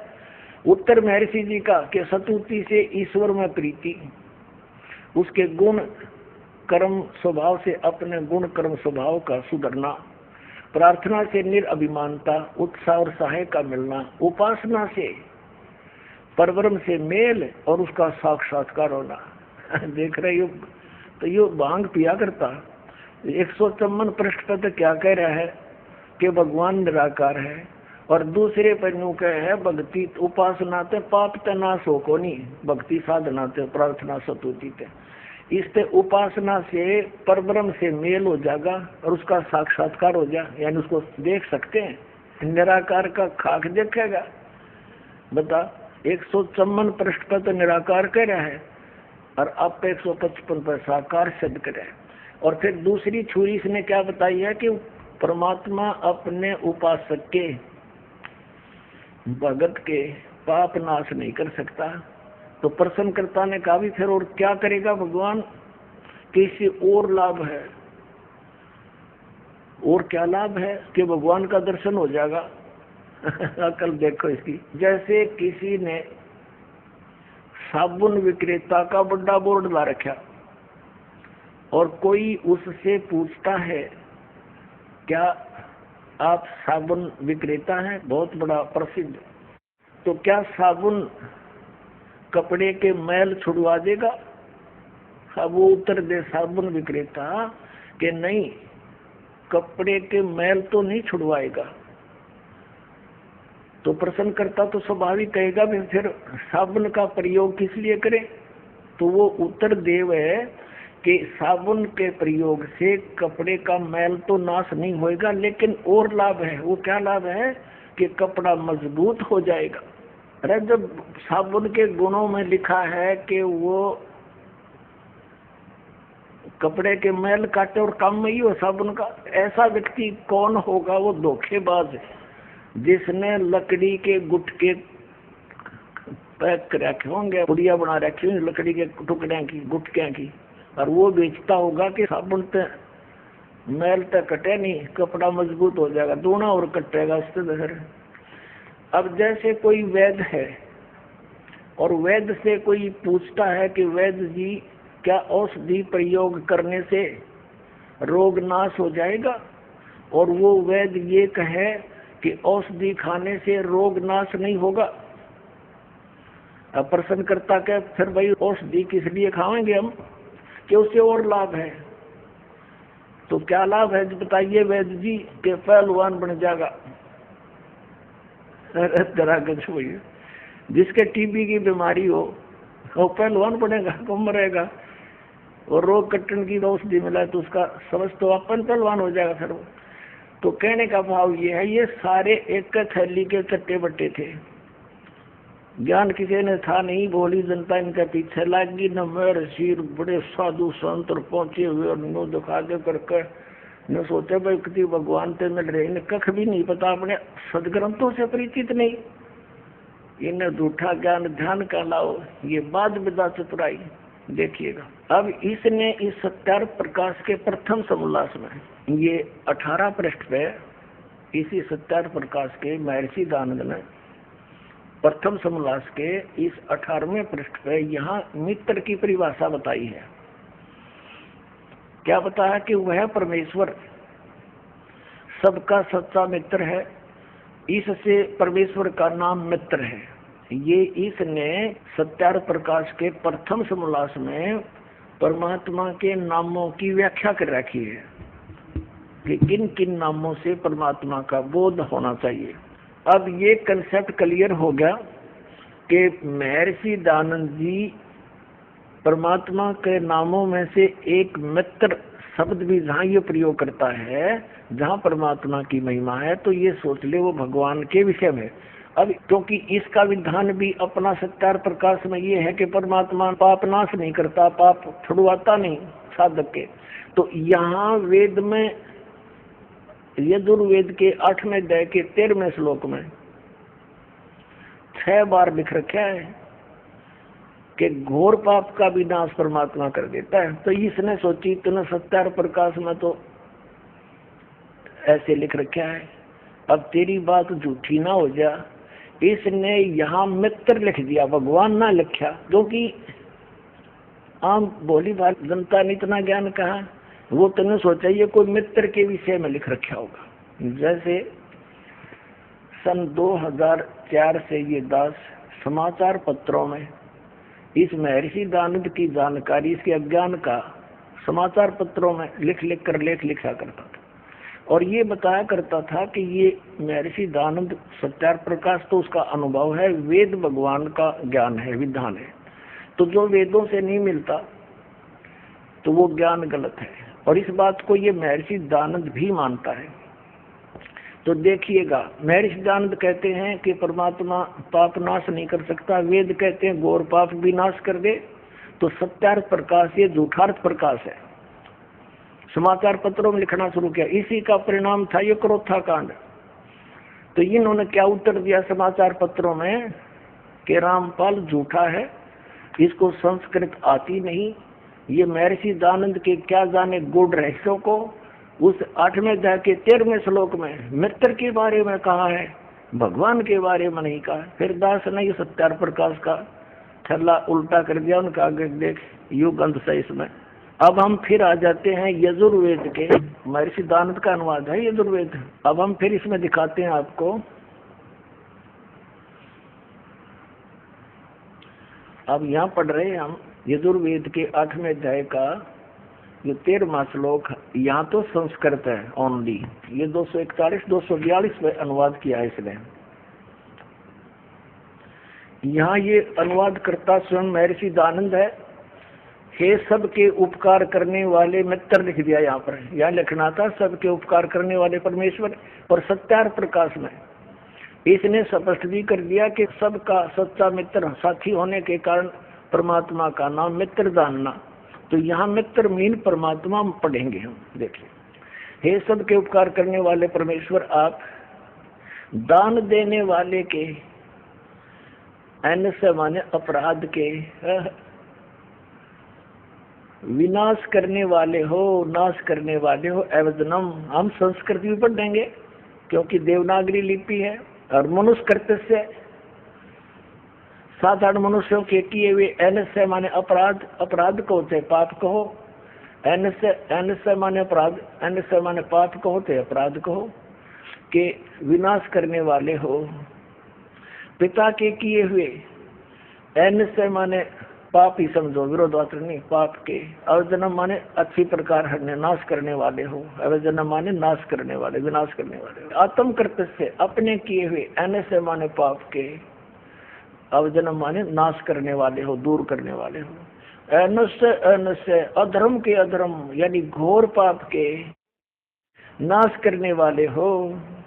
जानता हुआ मैं जो कुछ भी अधर्म आचरण किया करता हुआ करूं हो, अनजान में जो कुछ भी किया करता हुआ करूं, उस सर्वस्व माने सब, एन से माने पाप के, इसने दड़ंगा डाण तो मतलब था पाप के, अपराध के, अवजन माने नाश करने वाले हो, दूर करने वाले हो। ओए होए,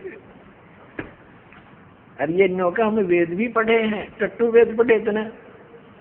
जो वेद तो कहते हैं परमात्मा घोर पाप का भी नाश कर देते हैं, ये नौका प्रारब्ध में जो लिख दिया वो फाइनल है। ये इनकी मन गणत कथाएं हैं, ये जनता के जो ना शत्रु बन करके पृथ्वी पर उतरे हैं। और विशेष कर जो ये कहता है कि भगवान है ही नहीं, फिर अध्यात्म भी कहे, अपने आप को आध्यात्मिक भी कहता है, और तेरा गजब हो, हे भगवान। अपने आत्माओं थोड़ी सी कलाबाजी इसकी ओर दिखाते हैं। ये जो पारखी संत है, ये परमात्मा की उस वाणी को, बीजक को सत्य मानते हैं, ओनली बीजक को। पुण्यात्माओं, जिसने हल्दी की गांठ ले ली और उससे पंसारी का बोर्ड लगा लिया, वो एक हल्दी की गांठ से पंसारी नहीं बनता। कबीर परमेश्वर की सर्ववाणी ही मान्य है, पवित्र कबीर सागर और कबीर साखियां, कबीर शब्दावली, कबीर दोहावली, कबीर साहिब की ये कबीर बीजक, ये सभी परमात्मा का दिया हुआ ज्ञान है। इसमें थोड़ी सी झलक दिखाते हैं आपको। इस कबीर साहिब के बीजक ग्रंथ में सबसे पहली वाणी है, ये देखिएगा, ये है सतगुरु वे नमः, और सतगुरु कबीर विरचित। कबीर बीजक तो कबीर साहब द्वारा रचित है, अनुवाद करता गलत है। ये पारक सिद्धांत इनका, ये पारक सत्यमेव जयते, यहाँ लिखना था झूठमेव जयते, सत्यम तो ही जीतेगी। देखिए ये व्याख्याकार है अभिलाष दास, ये प्रथम भाग है। ये कहाँ से छपा है? वही प्रकाशित है, कबीर पारक संस्थान, संत कबीर मार्ग, प्रीतम नगर, इलाहाबाद। ये मुद्रक है वही, Indian press private limited, Panna Lal road, Allahabad. ये देखिएगा इसमें क्या लिखा है। बीजक प्रथम रमैनी है बीजक की, ये प्रथम रमैनी है। ये देख, इसमें क्या लिखा है परमात्मा ने कि अंतर ज्योत शब्द एक नारी, हरि ब्रह्मा ताके त्रिपुरारी, ते तिरिये भगलिंग अनंता, तेऊ न जाने आदि और अंता, बाखिर एक विधाता की ना, और 14 ठाहर पाठ सो लीना। अब इसने के अर्थ किया है इसका, इस रमैनी का। यहाँ तो इसने तो को 10 प्रश्न भर दिया अपने ज्ञान को ढकने के लिए। ये क्या कहता है? सभी देवधारियों के भीतर एक ज्ञान ज्योति है, जिसे जीव चेतन या आत्मा कहते हैं। इसने तो जीव को परमात्मा सिद्ध करने की कुचेष्टा की है। मानव की कल्पना और शब्द योजना रूपी नारी या माया से ब्रह्मा विष्णु तथा महादेव की उत्पत्ति स्थापना हुई। सृष्टि को समझने के लिए ब्रह्मा विष्णु तथा महादेव की कल्पना की गई। इन तीनों के बहुत से पुत्री और पुत्र किए। बता, योद्यों का है कि सृष्टि को समझने के लिए ब्रह्मा विष्णु महेश ये काल्पनिक नाम है। अपने आत्माओं, इसमें क्या बता है? इसके साथ साथ आपको दिखाते हैं दूसरे कबीर पंथी, जो भी कबीर पंथी को आता है, एक और कबीर पंथी एक बहन ने अनुवाद किया है, उसमें कितना अंतर है। ये है विवेक प्रकाशनी सतगुरु कबीर साहिब कृत बीजक। बीजक इसका टीका किया है टीकाकार साध्वी ज्ञानानंद जी। ये कोई ज्ञान कौर होगी, ज्ञानानंद जी नाम है इसका। और ये कहाँ से छपा है ये देखिएगा, सतगुरु कबीर साहिब कृत बीजक, बीजक टीकाकार ये वही। प्रकाशक है श्री कबीर ज्ञान प्रकाशन केंद्र, संत कबीर ज्ञान मार्ग, सीहो डी है सिरसिया। गिरिडीह है झारखंड से, तृतीय संस्करण, और ये यहाँ से छपी है। अब इसमें क्या किया है, इस बहन ने इस टीका को बहुत अच्छी तरह किया है। देखिए ये बीजक टीका, ये प्रथम रमेणी। इसमें क्या है, अंतर्ज्योत शब्द एक नारी, हरि वर्मा ताके त्रिपुरारी, ते तिरिये बगलिंग अनंता, ते न जाने आदोरंता। अंतर ज्योति सबके भीतर बसने वाली आत्म ज्योति, नि अक्षर ब्रह्म, सबके भीतर आत्म ज्योति के रूप में बसने वाले पार ब्रह्म परमेश्वर से आदि नाद और एक प्रकृति प्रकट हुई। अनादि और प्रकृति के संयोग से सृष्टि के आधारभूत विष्णु, ब्रह्मा और शंकर सतगुण, रजगुण, तमगुण उत्पन्न हुए। तत्पश्चात प्रकृति आदि सहित इन त्रिदेवों तीनों गुणों से अनंत क्षत्रिय पुरुष हुए, परंतु वे लोग भी अंतर ज्योति परमात्मा के आदि अंत को नहीं जान सके। वाखरी एक विधाता कीना, 14 18 पाठ सोलीना, हरिहर वर्मा महंतो नाऊ, तीन पुण्य तीन पसावल गाऊं। अपुण्यात्माओं, इस अभिलाष दास ने तो मिथ्या कर दिया कि ब्रह्मा विष्णु महेश ये काल्पनिक हैं। कबीर साहब की वाणी स्पष्ट करती है कि परमात्मा ने अंतर ज्योति यानी ये प्रकृति जो है नारी, इस ज्योत स्वरूपी काल के शरीर में प्रवेश कर गई थी। वो परमात्मा ने इसको बाहर निकाला। उसके बाद फिर इन दोनों के संयोग से, इस ज्योत स्वरूपी काल के और प्रकृति के संयोग से ये तीनों ब्रह्मा विष्णु महेश की उत्पत्ति हुई। तो पुण्यात्माओं, ये और देखिएगा तो दिखाते हैं आपको इसने कैसी अटकलबाजी की है। देखना, ये तो अभिलाष दास की है टीका जो आपको दिखाने जा रहा हूँ। ये 53 पृष्ठ पर ये प्रथम प्रकरण है। यहाँ देखना, इसमें एक शब्द है नीचे, यरमैणी प्रथम है। प्रथम आरंभ कौन को भऊ, दूसर प्रगट किन सोठऊ। प्रगटे ब्रह्मा विष्णु शिव शक्ति, प्रथम भक्ति कीन जीव उठती। प्रगटे पवन पानी, और ये सारा कुछ लिखा है। फिर क्या बताया है कि जीव शिव सब प्रगटे, वह ठाकुर सब दास, और कबीर और जाने नहीं एक राम नाम की आस। बता, ये कबीर साहब बीजक में इस अभिलाष दास जी ने स्वयं प्रमाणित ले रखी है कि ये वाणी सच्ची है। जो कबीर साहब की वाणी लिखी है, ये कबीर साहब की वाणी है। और इसने इसका अनुवाद कैसे किया अड़ंगा, देखो ये 54 पृष्ठ पर बीजक, इसने यहाँ अनुवाद किया कि जीव से ही शिव यानी ईश्वर देव आदि की कल्पना प्रकट हुई। ये काल्पनिक मानता है। पीछे से कल्पित पदार्थ ही स्वामी बन बैठे और कल्पना करता जीव उनके दास बन गया। कबीर साहब कहते हैं कि मैं और कुछ नहीं जानता, मुझे केवल उस आत्म स्वरूप की ही आशा भरोसा है जिसका राम नाम है। ये जीव को राम सिद्ध करने की कह रहा है, जिसका राम नाम है, और अर्थात मेरा निरंतर विश्राम आत्म स्वरूप में। ये घुमा फिरा के कहना चाहे है कि जीव ही ब्रह्म है। और जबकि इस वाणी का प्रत्यक्ष अर्थ देखिएगा, ये वाणी जो 53 पृष्ठ पर है, या तो ये वाणी है, आगे उसका अपना अड़ंगा अनुवाद है। जीव शिव सब प्रगटे, वह ठाकुर सब दास। शिव माने परमात्मा, ये केवल शिव ये शंकर के लिए नहीं है। वेदों में शिव माने सर्वशक्तिमान, जो सबका कल्याण करने वाला। जीव और शिव सब प्रगटे, वह ठाकुर सब दास, यानी जीव तो उसके दास हैं, परमात्मा उनका मालिक है। कबीर और जाने नहीं, यानी तुम और मत जानो एक राम नाम की आस। कितना स्पष्ट है।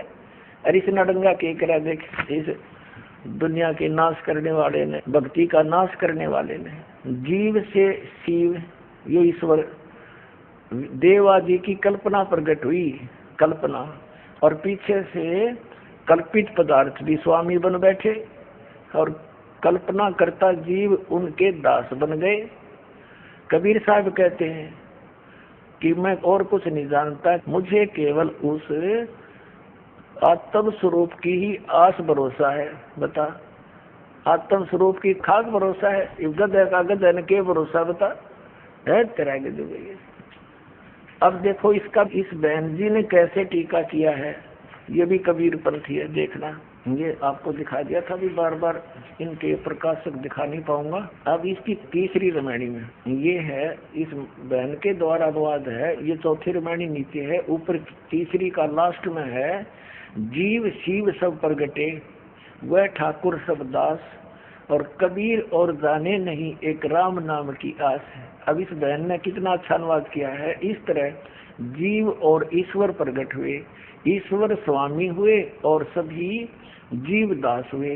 सतगुरु कबीर साहब कहते हैं कि मैं अन्य किसी को आराध्य नहीं मानता, प्रत्युत सर्वाधार सर्वाधिष्ठान सबको प्रकट करने वाले राम के भजन की ही आशा करता हूँ। ये बिल्कुल सही अनुवाद है। अरिष्ट नास्तिक ने, भक्ति नाशक ने, इसने इसका के अनुवाद करके एक बार फिर पढ़ो, ये अंग्रेजी जल्दी से समझ में ना आपका। अब ये फिर अभिलाष दास वाली पढ़ो आप, ये इसका प्रकाशक है ये, और इसके देखना या तीसरी रामायणी या प्रश्न नंबर 53 पर हमने पहले भी पढ़ी थी, एक बार फिर देख लो। या तीसरी रामायणी के लास्ट में है, जीव शिव सब प्रगटे हुए ठाकुर सब दास। इसमें बिल्कुल साफ है, बिल्कुल स्पष्ट है कि जीव यानी जीव और शिव परमात्मा, जीव शिव सब प्रगटे हुए ठाकुर सब दास। वो एक सबका मालिक है, बाकी जीव उसके अधीन है, उसके दास है। फिर देखो, और कबीर साहब कहते हैं कबीर और जाने नहीं एक राम नाम की आस। और इसने के डंगा कराया से नास्तिक ने, ये देखो तमन पे जीव से ईश्वर देवादि की कल्पना प्रकट हुई है। ये उल्टा ठोक रहा है खुट्टे, क्योंकि जीव तो भगवान प्रकट होया। देख इसका अनुवाद, जीव से शिव देव आदि की कल्पना प्रकट हुई, यानी जीव तो ईश्वर होया उत्पन्न, और पीछे से काल्पनिक पदार्थ स्वामी बन बैठे, काल्पनिक करता जीव उनके दास बन बैठे।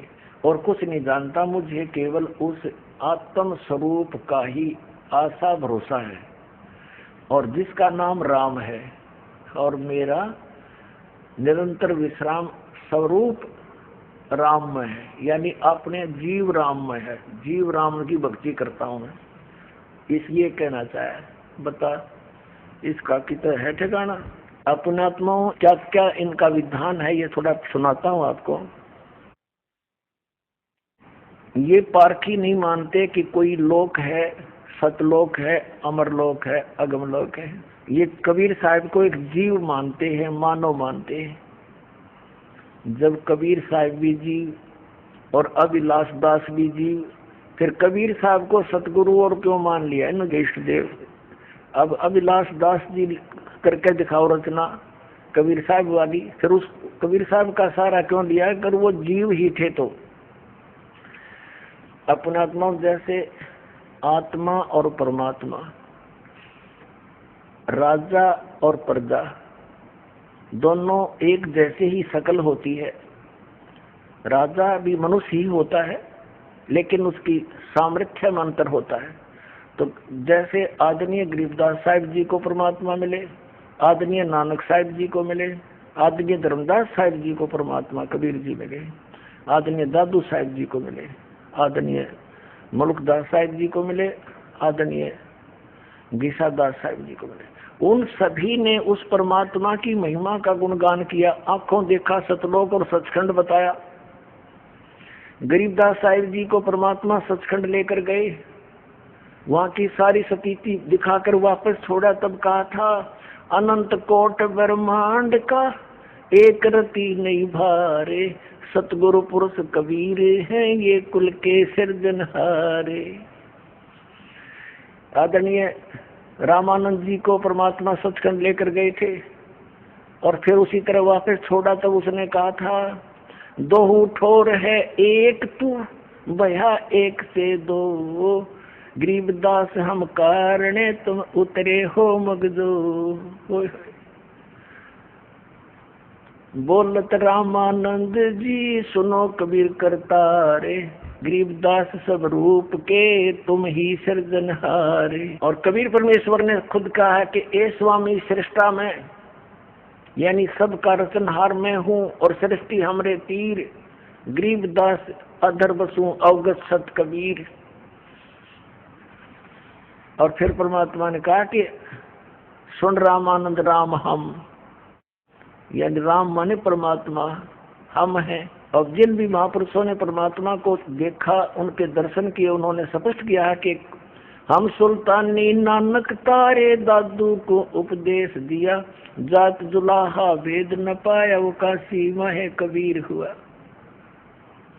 आदरणीय नानक साहिब जी ने कहा है कि फाई सुरत मुल्की वेश ए ठगवाड़ा ठगी देश, खरा सियाणा बोता बार। ये धानक रूप रहा करतार। करतार माने सबका रचने वाला, सबका स्वामी।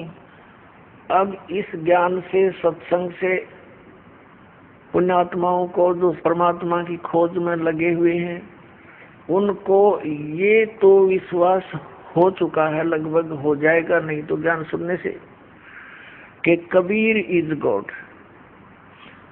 कबीर परमात्मा है, सतपुरुष है, सारे प्रमाण दास ने दिखा दिए।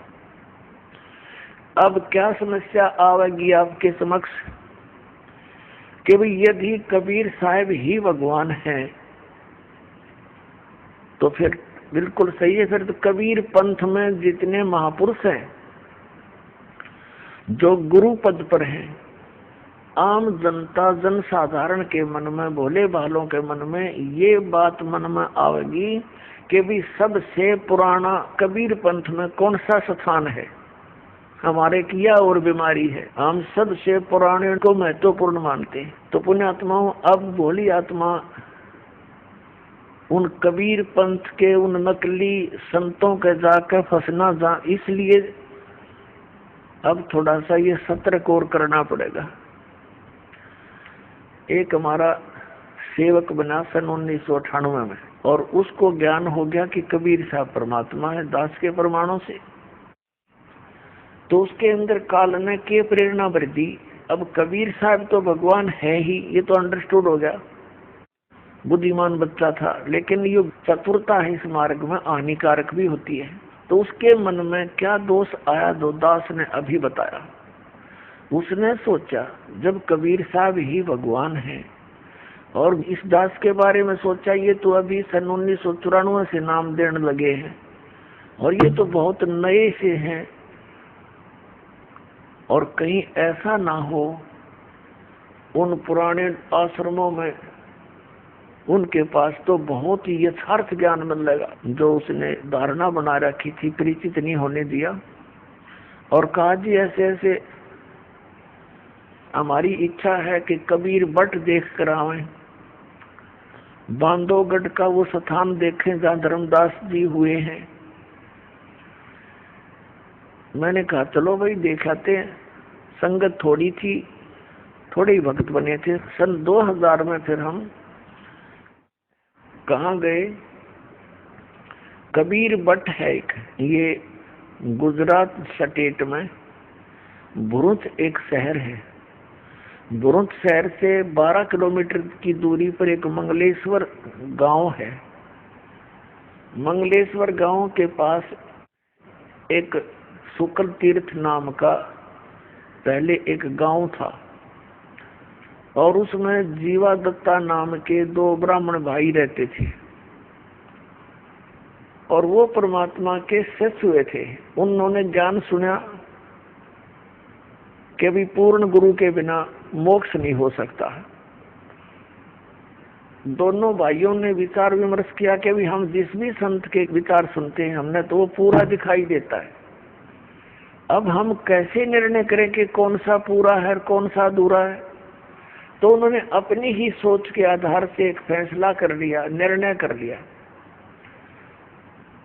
कि हम अपने आंगन में एक सूखे वट वृक्ष की टहनी गाड़ेंगे, जैसे पौधा लगाते हैं, यानी नीचे गड्ढा बनाकर, और इन महापुरुषों के चरणामृत ला करके चरण धो के और इस टहनी में डालेंगे, और यदि ये हरि होगी तो हम मान लेंगे पूर्ण गुरु है। इस दृष्टिकोण से उन्होंने जहां भी जिस संत का नाम सुना वहीं पहुंच गए और उनसे प्रार्थना की, दासों को चरणामृत दीजिए। अब संत इस बात से नकारा नहीं करते कि बेटा ले लो, उनके चरण धोए और डाल के पात्र में घर ले आवे, आते उसमें डालते हैं। 2 दिन बाट देखें, 2-3 दिन कुछ नहीं होता, हफ्ते 10 दिन, फिर दूसरे के पास जाए, तीसरे के पास जाए, सब जगह जा लिए जिनका बोलबाला था। ये उनको ज्ञान हो गया था कि मनुष्य जीवन परमात्मा प्राप्ति के लिए ही प्राप्त हुआ है, और यदि मनुष्य जीवन प्राप्त करके भगवान मिले नहीं तो व्यर्थ है, और पूरे गुरु बिना भगवान नहीं मिले। सब संत कहते हैं, ऋषि और मंडलेश्वर कहते हैं। तो उन्होंने ये डिसीजन कर लिया कि हे परमात्मा, इस समय तो पृथ्वी पर कोई परम संत नहीं है, पूर्ण संत नहीं है, हम दोनों भाइयों की मृत्यु कर दो, और किसी समय इस पृथ्वी पर संत आया हो पूर्ण, उसमें हमारी शेष आयु मनुष्य की दे देना दाता। कति फाइनल फैसला आत्मा से पुकार के, और ये अर्ज की, और दोनों भाई मायूस रहने लग गए कि क्या बने इस जीवन का, तो पूंजी नष्ट हो रही है। अब कहते हैं परमात्मा, धारी मेरे संत की मुझसे मिटे नहीं अंश।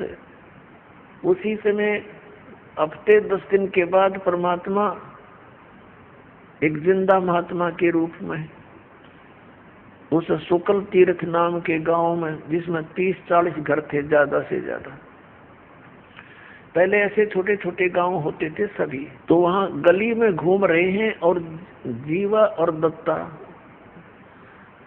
जिसको तत्वा भी कहते हैं, उसके घर के सामने से और दूसरी गली में जा रहे थे। तो दत्ता बाहर आया। उस दत्ता ने देखा कि एक महात्मा जा रहा है। उसने अपने बड़े भाई जीवा से कहा कि जीवा, एक महात्मा जा रहा है, तेरी आज्ञा हो तो बुला लाऊं। अब जीवा कहने लगा, भाई रहने दे, क्यों जख्म को हरा कर रहा है, क्या करेगा बुला करके। ऐसे ऐसे मंडलेश्वरों को देख लिया, उनके पास कुछ नहीं हुआ। दत्ता ने फिर कहा, भाई मेरी तो इच्छा करती है संत को एक बार बुला लाऊं। जीवा ने कहा, भी देख ले, फिर मैं क्यों तेरी आत्मा को दुखाऊं, बुला ले। इतने में परमात्मा वापस आ गए, जैसे किसी का घर खोज रहे हो। और दत्ता क्योंकि पुण्यात्मा थी, चरणों में मत्था टेका, हे महाराज, आपके दास की झोपड़ी है, चरण रखना, आ जाओ यहाँ दर्शन देना, कुछ समय विश्राम करो। परमात्मा ने कहा, अच्छा भाई चलो। जाके जैसा भी कोई स्थान था बैठने के लिए दे दिया, कोई पीढ़ा मुड्डा, परमात्मा बैठ गए। और कहता है दत्ता, कहा जी, वो लाना, साधु के चरण धोवाएंगे। अपनी लाए कोई परात थाली और उसमें पानी डालकर चरण धोए। अब जीवा कहता कि दत्ता ले जाए इस जल को, चरणामृत को, और संतों के चरणामृत को गड्डी में नहीं डाला करते, इसको अंदर डाल देना पौधे में। अच्छा जी। अब दत्ता गया आंगन में, और जो ही वो लगा डालने जल डालते डालते ही वो सूखी टहनी जो गलने लगी थी नीचे से, वह एकदम हरी भरी होगी। बोलो सतगुरुदेव।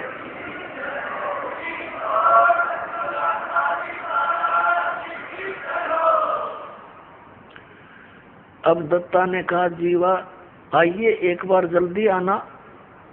अब जीवा गया, क्या बात है, परमात्मा आगे, ये तो मालिक आगे, भगवान आगे। देखी एकदम हरी भरी होगी टहनी, वट वृक्ष यानी बड़की टहनी सूखी थी।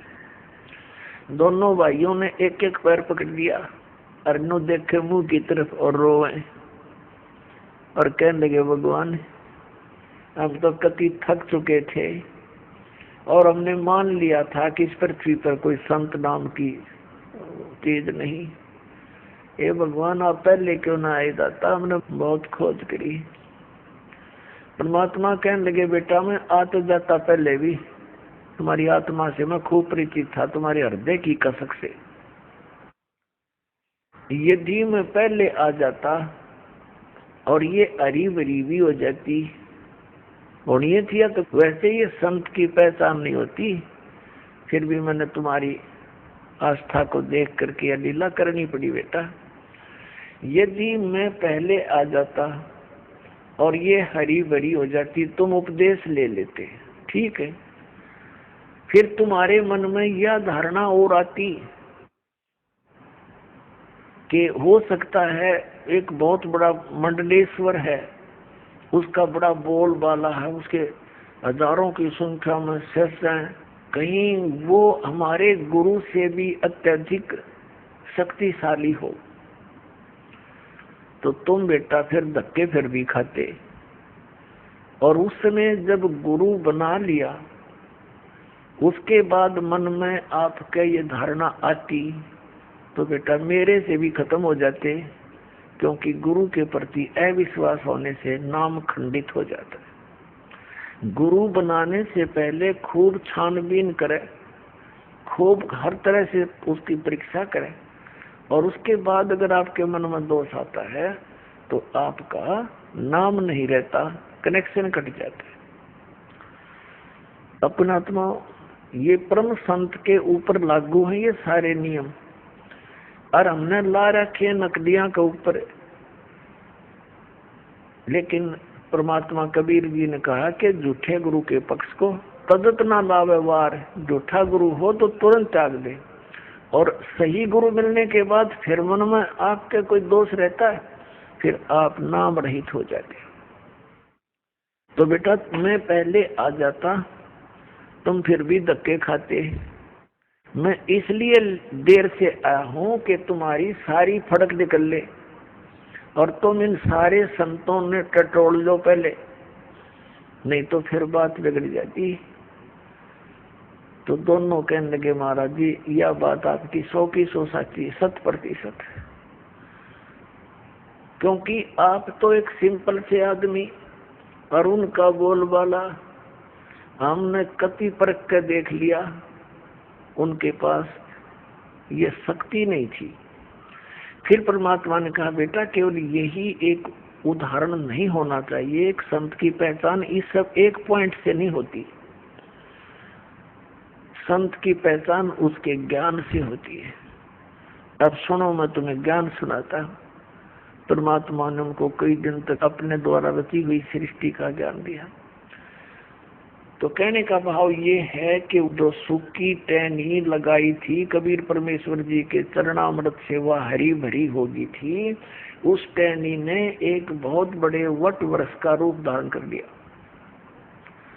अब वो पूरा शुक्र तीर्थ गांव भी वहां से खत्म हो गया, इधर उधर जाकर बस गए, क्योंकि वो एक टापू सा है और उस टापू को नर्मदा नदी ने अपना चारों तरफ से घेर रखा है।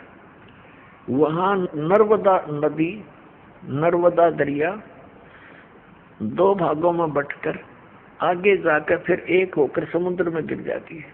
तो वहां टापू बना रखा था, वो टापू था वो मंगलेश्वर गांव।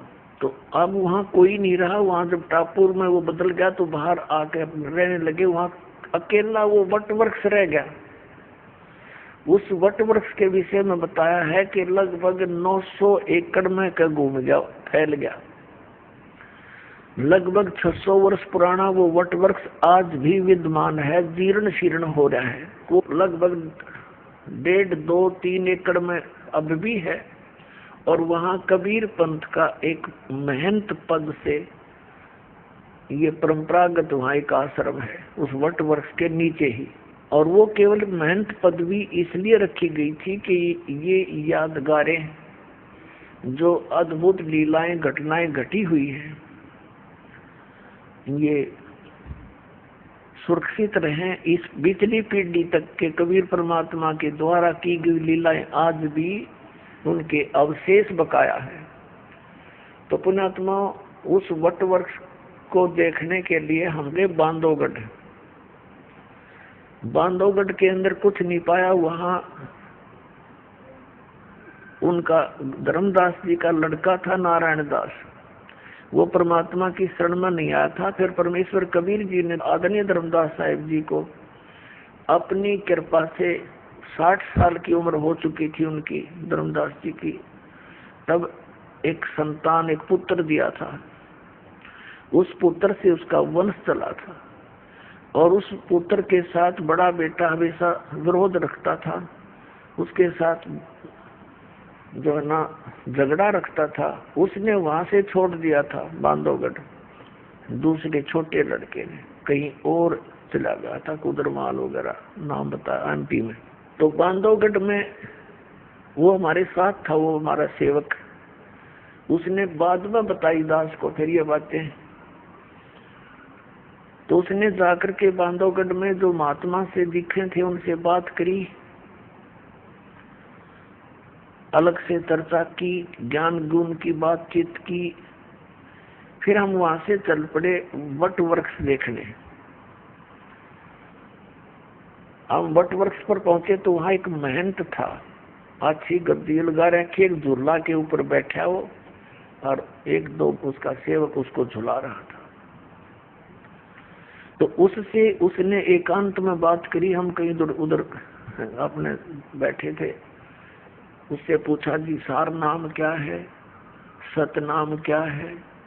वो कहने लगा मुझे तो मालूम नहीं, मेरे मामा जी रहा करता यहाँ पर महंत, उसकी मृत्यु होगी, मेरी तो लकड़ी की दुकान थी, मुझे यहाँ बैठा दिया, मुझे नहीं मालूम यहाँ क्या है। इतना अवश्य है कि ये वट वृक्ष के विषय में जानता था, बाकी सार नाम के बारे में मुझे नहीं मालूम।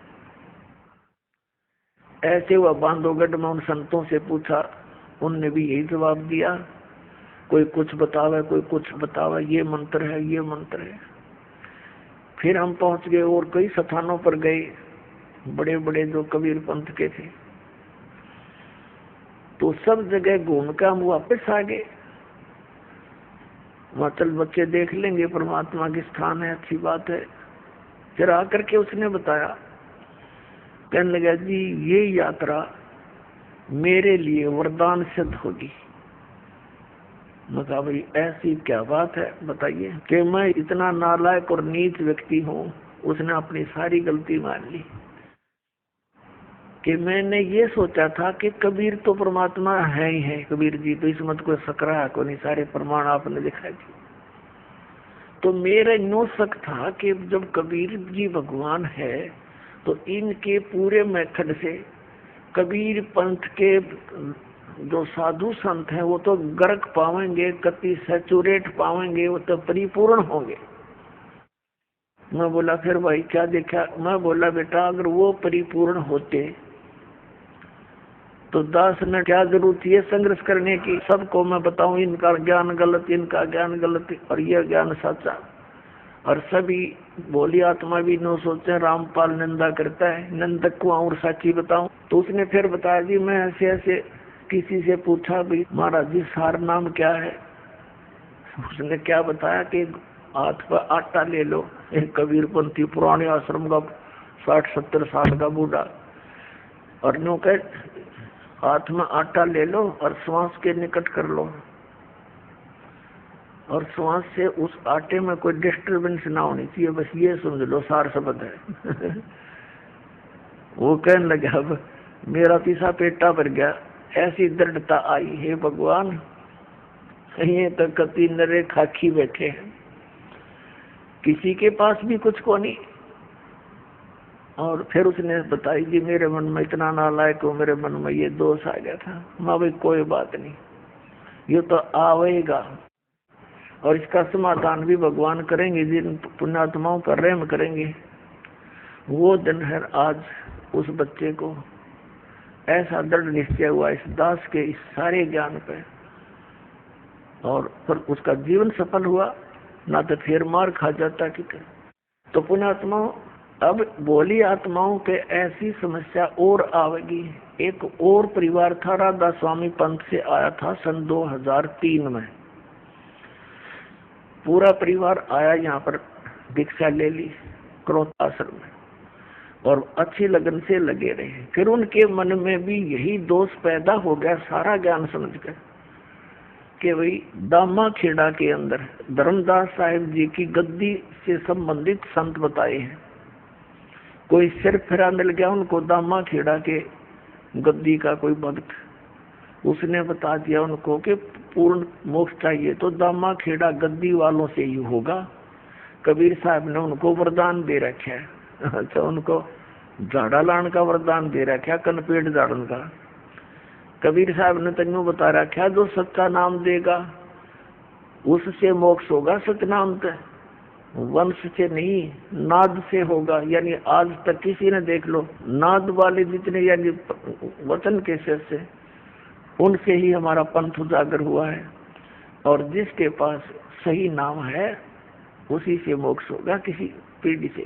उनका वह बात पक्की जचगी। अकराम पाल के 5-4 वर्ष से लगा नाम देने, और वो तो बहुत पुराना बताया। यहाँ से छोड़कर वहां चले गए धक्के खान। अब वहां जाकर पूछा, उन्होंने सतनाम प्राप्त हो चुका था। सारनाम तो मालिक ने कहा था भी थोड़ा सा और रोशनी हो लेने दे, फिर जल्दी दिया करेंगे, अभी तो थोड़ा खींच कर लेना है, समय बढ़ाना है। तो उनने जाकर पूछा, जी हमने नाम दे दो। दामा खेड़ा पहुंच गया। वो बोले भाई ठीक है, बैठो नाम देते हैं। उनने सुना दिया पूरा शब्द, अदर नाम, अमर नाम, पाताल सब सिंधु नाम, यही हंस का काम। वह देखे उनके मुंह की तरफ, वो कहने लगे सतनाम कौन सा होता? बोला ये है जो कुछ है, जो कुछ है बस यही है। अब वो वहां से तो खिसियानी बिल्ली होकर आ गई। उन्होंने फिर स्कीम बनाई, किसी से बताया कि वहां कबीर चौरा है काशी में, वहां परम संत पाओगे, वहां धक्के खाए।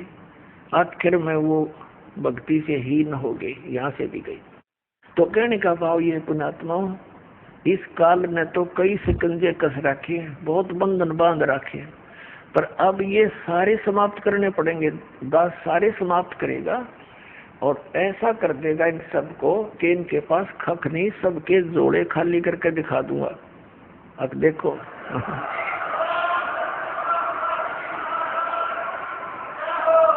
कबीर बीजक को ये सत्य मानते हैं, कबीर बीजक में ही ये अड़ंगा कर रहे हैं। परमात्मा कहते हैं कि राम नाम की आस है, परमात्मा के नाम की भक्ति होती है। और ये कहते हैं नाम नाम कोई जाप करने का नहीं होता, केवल ध्यान लगाओ, ये पारखी कहते हैं।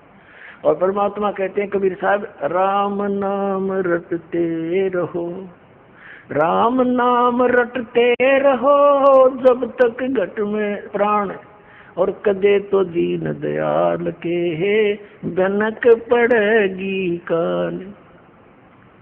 और ये गीता जी बताती है 8वें अध्याय के 13वें श्लोक में, ओम इति एकाक्षरम ब्रह्म विहारण मामनु समरण ये प्रियाति तदन देहम सयाति परमाम गतिम। अब गीता ज्ञानदाता कहता है कि मेरा एक वो मंत्र है मुझ ब्रह्म का, नथिंग एल्स, और इसका अंतिम श्वास तक, शरीर छोड़ने तक सिमरण करता हुआ जाता है सयाति परमाम गतिम। वो ओम से मिलने वाली परम गति को प्राप्त होता है। और ये गीता जी को सत्य भी मानता है अभिलाष दास जी, और कहता नाम जाप करने का है ही नहीं इसमें, रोते रहेगी। तो पुण्यात्माओं, ऐसे अज्ञानी के साथ भी लाखों लोग चिपक गए बोली आत्मा, क्योंकि इनको ज्ञान नहीं। तो दास चाहता है कि सबको मास्टर बना दूं और छोड़ दे इन जीवन नाशकों को। ये तो परमात्मा के मार्ग में कीड़े हैं, दीमक समझ लो। ये भक्ति का नाश कर रहे हैं, मनुष्यों के जीवन का नाश कर रहे हैं। तो इस ज्ञान से परिचित होकर प्राणी पुण्यात्माओं अपने आप छोड़ के आओगे नकलियों को, और सतलोक का सरवर वाला माँ के कल्याण करवाएंगे। बोलो सतगुरुदेव।